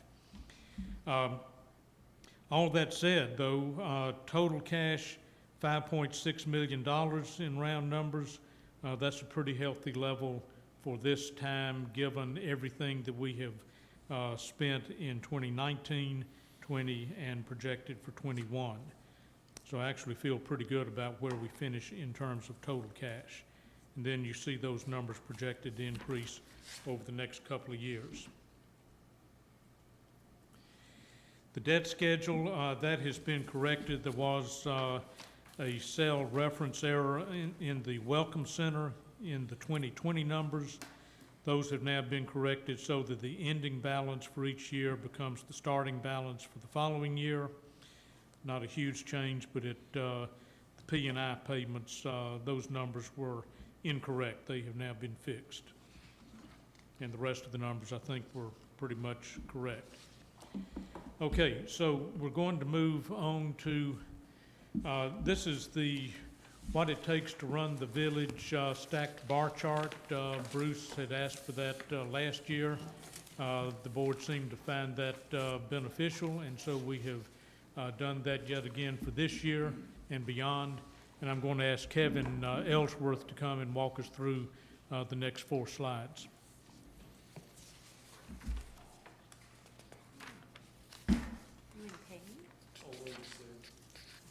No, you don't get to use that in this community. I'm just going to leave mine. I'm sorry. Okay. I see.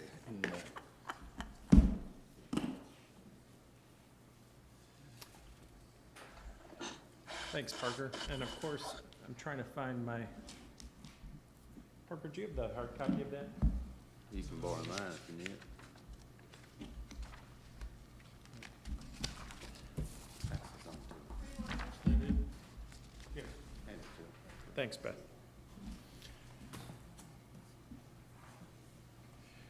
You know, Parker talked a little bit during the capital schedules about approximately 91% of our capital is used to basically run the village. I've updated this slide because I thought it was insightful last year, and I think it still holds for 2021. If you go back for the last 15 years in the history of running the village, I broke out, everything is an actual tied out to our audited financial statements from 2006 all the way through 2019. 2020 would be our budgeted number as we've not yet finished the year. And then 2021 would reflect the proposed budget as Parker walked through all this morning. So you'll see on the chart, I basically put in our 2006 maintenance number and then adjusted it for 3.5% inflation. So our total expenses to run the village, you'll see that black line. I didn't do any kind of exponential smoothing or statistics to get that line to fit, but we've really basically grown right at 3.5%, adjusting for a few years like 2018 where we've had small anomalies. And, I think what's really driving that, Parker has often quoted that the growth of the village leads to growth of costs. So as Beth can tell you many times, I think our growth in the village has led to that increase, as well as, the majority of our expense is really to maintain the assets we have, and a lot of it is in payroll and benefits. And when we look at, like this year for 2021, we're budgeting a 3% increase. So it doesn't take a lot of other expenses, be it contractual increases, anything else that we need in the village to get you back up to right around that 3.5% increase. So, I think the department managers do an excellent job of trying to leverage fixed expenses to the extent possible. Obviously, continuous improvement. Mitzi makes sure everyone stays focused on more efficient ways to provide the same or better level of service. But, maintenance has been relatively flat. And if you look year over year, 20 to 21, we're almost identical in maintenance. And that maintenance, I've got, I can go through detail here. Maintenance is really the maintenance of land and streets, buildings, common docks, water lines. It is everything that rolls up in a consolidated basis. So even though Mr. Gagley enjoys, budgeting maintenance of roads or sidewalks to each of the different departments that touch that sidewalk, this is a consolidated basis. So you'll see that 3,611,000 number in 2021. That number is, I've just given you the last 6 years here, but it's really what feeds that 15-year graph. And if you look at the 15-year CAGR, we're right at 3%, change cumulatively over that 15-year period. So again, I think it goes to our strong management of that maintenance line. If you look at what we've termed program delivery, it's a lot of the things that Pat White brought up in his eloquent doc presentation. Golf, obviously there's a subsidy, again, with programs such as golf merchandise providing net income, that subsidy year over year is actually going down. Obviously rec, that is not, Simon's trying to mitigate as much as possible, but I think 2021 is going to be a tough transitional year for rec. We talked about, obviously utilities, public safety, food service, that's another good story here. Obviously in 2019 and 2020, Andy's tried to mitigate that trend and bring things back in line. And certainly if you take this and look out over that 10-year planning horizon that we've presented, food service even continues to improve. Dock and RV, we talked about that. Obviously that'll change, and Pat's already talked about the historic trend of providing a net income.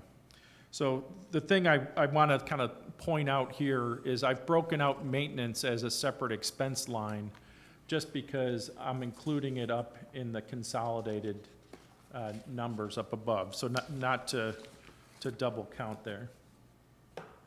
And then lastly, the cost for running the village, we certainly do try to manage the growth of expenses in administration. So ACC and codes, we had a long discussion earlier this morning about the need for additional resources in ACC.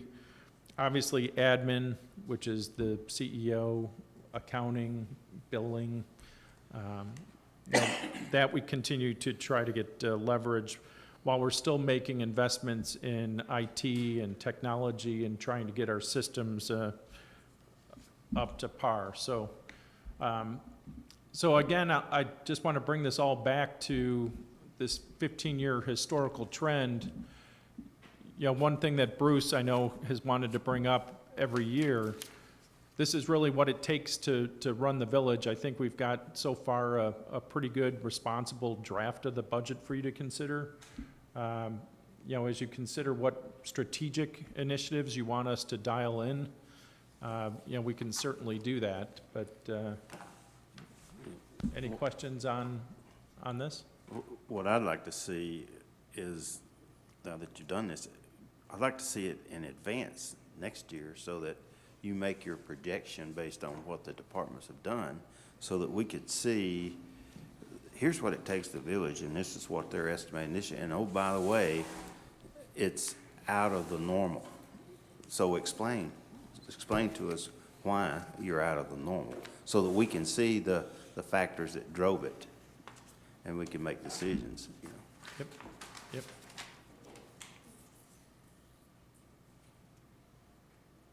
Okay, Kevin. anything else, guys? Then I Hey, think Kevin. we're done. Well, Kevin, Yes, sir. Do you have this data on a per capita basis based upon number of households? No, I took it from our audited financial statements, and I haven't gone back to 2006 audited financial statements to see if they have number of households in the notes to the financials, but I don't believe so. Yeah, it'd be awesome if we could correlate this to number of households, not property owners, but households over the period on a per capita basis. Okay, I'll see what I could find in the archives. okay, anything else for Kevin? I'm assuming Parker's coming back for other questions. All right, I won't go far. Stick around. Stick around. Yeah.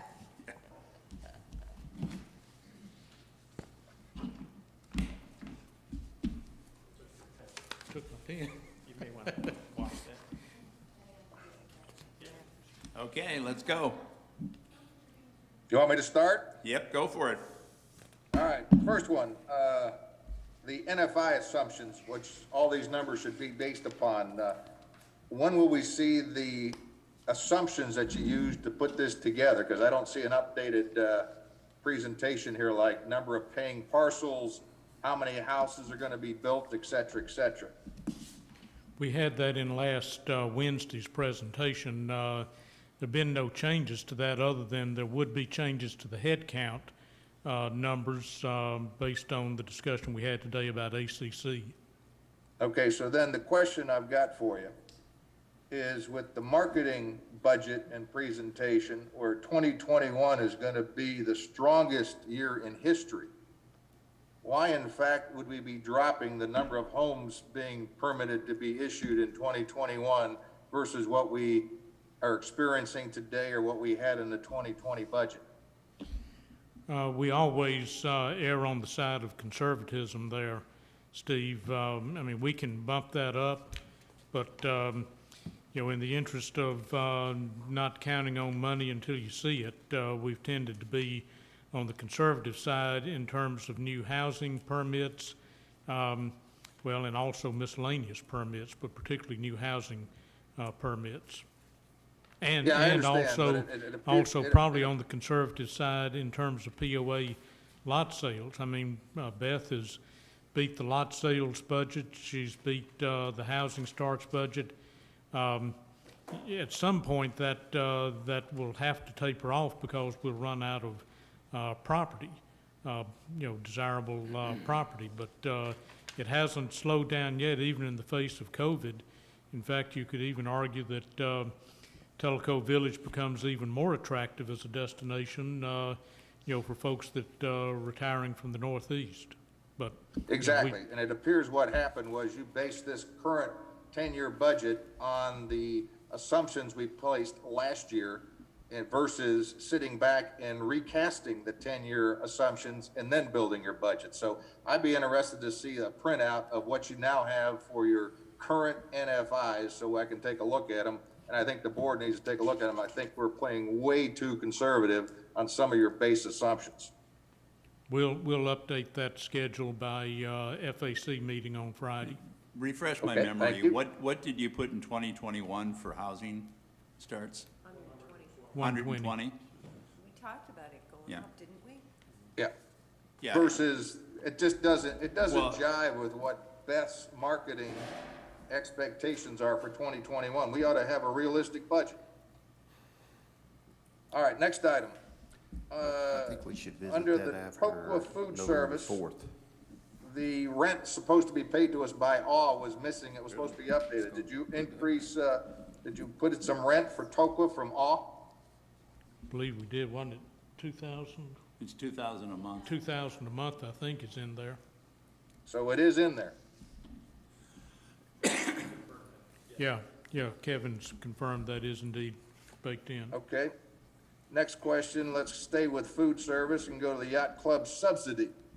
While I like what I heard last week, that you're gonna put $10,000 in there for the subsidy, when I asked the question as to how'd you base that, based upon how many events or weddings you're gonna have, what supports a $10,000 subsidy? I've seen no justification. I'm concerned that 10,000 is way understated. I asked that same question when Andy made his presentation. He said And there that was he no thought he answer. could hit it. The answer was, I can't tell you how many weddings I've assumed in the number, which is, in my opinion, unacceptable when you put a budget together. You have base assumptions and then you put your numbers together. So I'm looking for, what's your assumptions for operations at the yacht club to keep the subsidy at 10,000? I've yet to see it. Next item. Let's talk about the rates proposed at golf. I know Pat raised this issue under the family unlimited membership. Right now, it's proposed to be priced at 50% higher than the individual rate. So it's 1.5, when in fact your actual usage is a 2.0. Has there been any review of increasing the cost of an annual unlimited family membership, which is 2 people? I thought we did a deep analysis of that based on actual patterns of play and second-person No, play. if you recall, I asked Chris that, and I said, I don't want the answer now, but I would like for you to go back and look at Simon's analysis. And I'm assuming what Steve is asking for is, what is the result of Chris looking at that analysis? Whether it's 1.5, 1.6, 1.75, it needs to be working towards the 2.0. Because we've got 2 people playing unlimited golf, one of them's getting a 50% discount. Exactly. Do you know, is Chris actively working on that? don't I have the no answer. idea.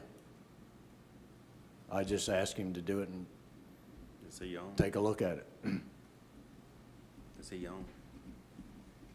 And we have not had a chance to look at that yet, Steve, but, you know, in essence, the price for next year is going up $300 to get the same value that you're getting this year. So I'll circle back with Kevin and we'll dive into that at some point in time. Okay, and then when you look at that, I appreciate you looking again at the number of rounds it takes to break even on your twilight round. Because as we discussed last week, we're already getting a 32% discount on the 18 holes. Yes, sir. Okay, moving on down the list. In your 2021-22 budget, how many dollars have you put in there for executive search firms or overlapping salaries or whatever? Say that again? In 2021, 2022, with our It's succession called plan. succession planning. What did we And- put in the budget for potentially a search firm and potentially And for overlapping overlapping salaries. salaries? Where's that line item? There goes your boat launch. I don't think there's anything explicitly stated for that. Well, I believe last year, and Steve, didn't we put 50,000 in for search firms last year? Somewhere? That's what I thought, but I want to know what's in this year's budget. I'll work that with you. Okay, we got to make sure we got money in there. Just a comment to support you and Kevin. In the capital plan, I think you've got, what is it, $50,000 a year or $25,000 a year for a new accounting system starting in 2022. I think that's correct. Yeah, I would strongly support moving that up to 2021. So if you're looking for an ally, you've got one in me. And last 2 items, under liquor sales, I asked, what was the cost of goods sold for that $12,000 you've got in the budget for revenue, and I didn't get an answer. Is it 98% of the 12,000 is cost of goods? And the reason I'm asking is we're gonna spend resources selling online liquor to property owners who wanna come by and pick it up at the yacht club. We're anticipating $12,000 in revenue. If it's gonna cost us cost of goods of 11,000, so you're gonna provide this service to a handful of property owners for a gain of $1,000, the question I got is it worth the resource to do so? I would say yes. And the reason why is for reasons stated in the executive session as it relates to the legislature. Well, I understand that, Bruce, but I think we ought to take, if we're gonna have liquor sales in the budget next year, we ought to take a vote of the board members, see who's supported, who doesn't. We could do That that. could be handled, We that could be got- we gotta handled do either now or something. later. It's just a one-year trial anyway. Yep. Okay, Steve, well, then that I'd like was, to know what the Steve, cost that of was goods sold reported is at on that 90% the $12,000. last meeting. There are state mandated markups on both spirits and wine. My recollection, I think it's 20% on wine and 10% on spirits as a Okay. minimum markup. So blend the two together, your cost of sales, that margin ought to be somewhere around 15%. Okay, I didn't know that, thank you. And then the last one, I sent an email off to Kevin. What I would like to see, because you gave us the consolidated view, versus last week at the FAC, there were individual departmental budgets where it could be compared to current budget or prior years. I'd like to know if that would be available for now what you have in the system with these changes, so I can take a look at individual budgets versus seeing it all pulled together. And he said he was gonna take a look to see if there was a way to do that without killing himself. Okay, we'll take a look at that. Each of those major departments and divisions had that P&L summary, and I think that does automatically update as you make changes within the budget system. So we'll see if we can generate that by next Friday for FAC. Okay? Okay, so that's it, Steve? I'm just double checking, because I know this is time to look at the budget. The only thing I would add is, if you take a look at some of the capital, while it's not great, that the Teleco Village Broadcasting, we got what, $60,000 in it to spend next year? So as we look at rationing capital, if there's a way that can be spread over 2 years, you could pick up some cash there to fund like the docks, et cetera. And that is all I've got. Okay, anybody else got anything? Ready for my list? Go for it. All right, so I had a question on the sewer department budget. There was 191,000 in other, while in 2019 that was 7,000 actual. In 2020 budget it was 26,000. So just curious as to why that big jump and what's included in other. And you may not be able to answer that today. Jeff's online. Jeff, are you there? I am. Could you repeat that question? I was working on something else. Can't hear him. You need to We speak can't- up, Jeff. Kevin, we can't hear him. Can you repeat that? I was working on something else. I was asking about the other category in the sewer department budget. The actual in 2019 was 7,000. The budget in 2020 was 26,000, but the budget for 2021 is 191,000. That's a pretty big jump. So I was just curious as to what is included in that. I will look at it, but I'm going to tell you, my first guess would be engineering studies. But Okay. let me check into that and I'll get back with you, okay? Okay, thank you. As far as, I hate to bring this up because we've beat this dead horse, but under docks, RV, and gas docks, I also disagree that we should have a 3% increase for docks storage or kayak storage. In the discussions earlier this year, we talked about a Kahiti security camera replacement on the docks. It was decided that they were going to replace just the DVR right now, and then they were going to have this cameras in the 2021 budget. Did I miss that? I may have. I looked a couple of times and I didn't see it. What's happened with that? Is it there and I'm missing I it? have included the cameras in the 2021 dock budget. Because now, when we saw that funding request before, it was said that it was because they were failing and needed to be replaced. Did they unfail? No, they have not. They're still not covering everything we need, and I actually lost one of the cameras last week. So I'm So having to have why it are they replaced not with the cheaper included one. in the 2021 budget? Excuse me? Why are they not included in the 2021 budget if they need to be replaced? They are included in the dock budget. Oh, I thought you said they were not included. I apologize. Okay. No, ma'am, I'm I sorry, looked that's and I couldn't find them, so thank you. Jeff, are they capital or maintenance as replacement items? They're in the maintenance line, Parker. Okay. Okay, great, thank you.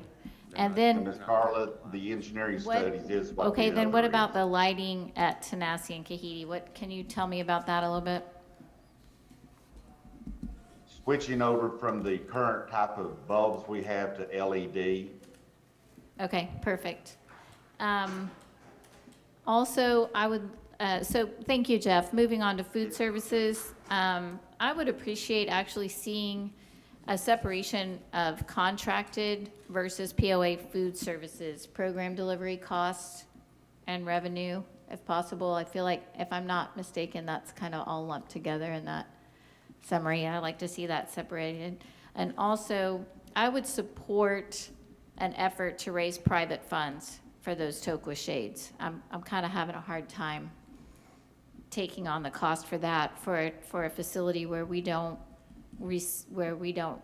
realize any of the revenue. So I'd like for you guys to maybe consider that. Recreation, we talked about a couple of fee structures, and I don't know if any of that has changed, but I guess my questions are we still continuing with the no discount for guests of recreation members for guest passes, including non-resident guests, like the members' families or outside guests? And the other question I had was like an age or number limit for additional member charges when they were talking about family membership. So I don't know if that, I guess I'm asking to see that fee structure before we get into the point where when I say I have questions about it, people tell me it's too late, because that happened to me last year. So I'm just trying to keep that from happening again this year. I'd like to see if they're considering any changes to that recreation fee structure.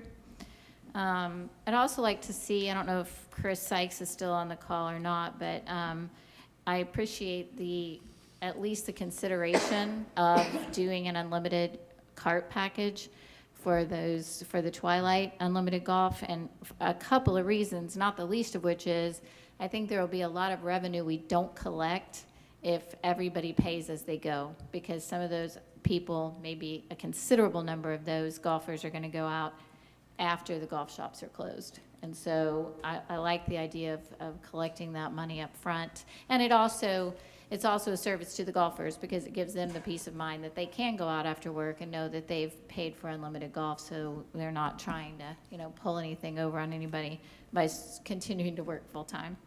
So I appreciate that. But I also think that it's interesting that we've increased the daily fees the last 2 years at 3%, but we have not increased the unlimited fees. I'm talking about totally unlimited golf, not the Twilight Unlimited, which lowers the break-even number of rounds. And so I'm just curious as to the justification of why we continue to keep those prices the same while we increase the daily rates. That just seems kind of inconsistent. And I'd also love to see us take a look at maybe revising the pricing for the unlimited carts to bring that more in line with the unlimited greens. I know there are different costs associated with that, and it can't be exact, but it seems like that's not really a very attractive package, especially with now that we're charging extra for the range. So, and maybe that's the difference. Instead of raising the price, you just said, well, we'll take the range out. But it always bothers me, from a marketing and sales perspective, to decrease the value of a product and keep the price the same, which is what we've done with the Twilight Unlimited, and which is what we've done with the Unlimited. I'd rather see us increase the price along with the value. So just like to see us take a look at that on the golf fee structure. And then in administration, I just have a few questions, and these may be easy answers. It's just not something with which I'm familiar. And on the consolidated net income, the employee benefits cost jumped 20%, almost $300,000 over last year's budget. And since 2019, that has jumped almost $550,000.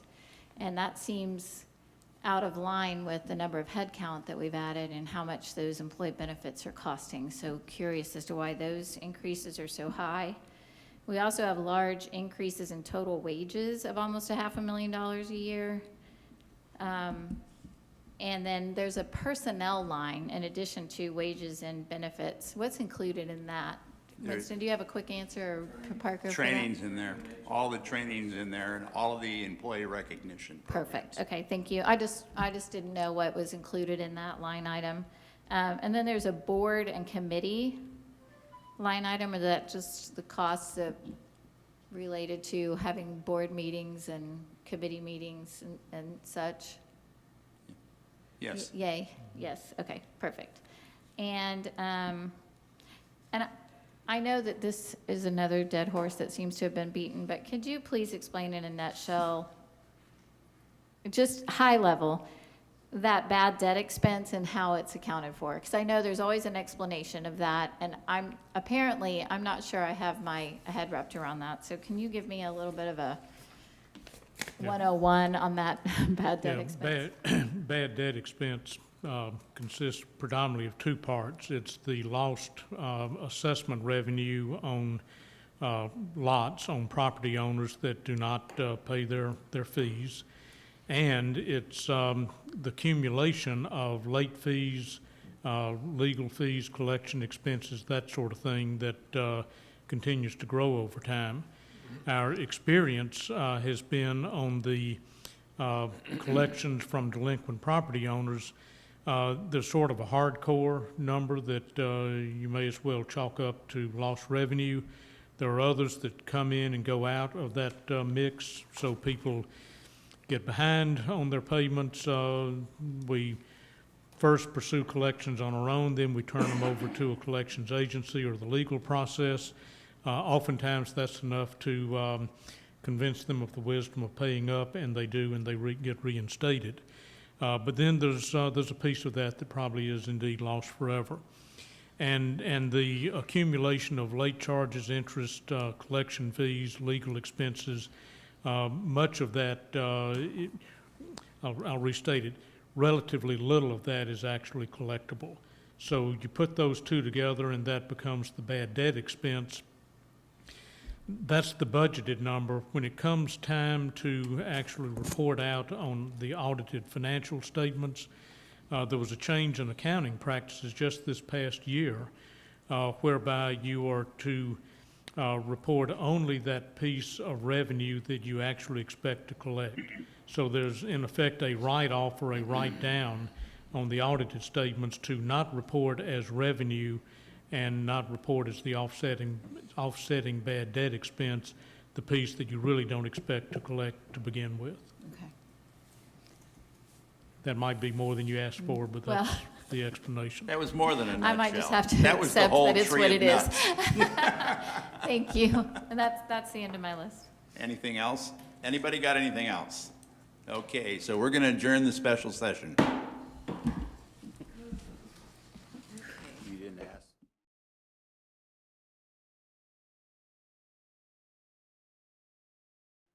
Yeah, but there were no. Don't know. Were there?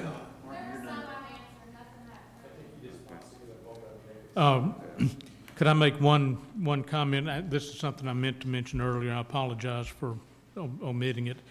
The question, Rick, I think it was from you, as to what was included in the other category. Down at the bottom of the P&L, it is yacht club management fee, printing expense, advertising expense, janitorial services, and other miscellaneous and sundry items. But those are the big hitters. Fair enough. Okay, so I will now call the board, well, hold it. Are we off the air? We need to go off the air.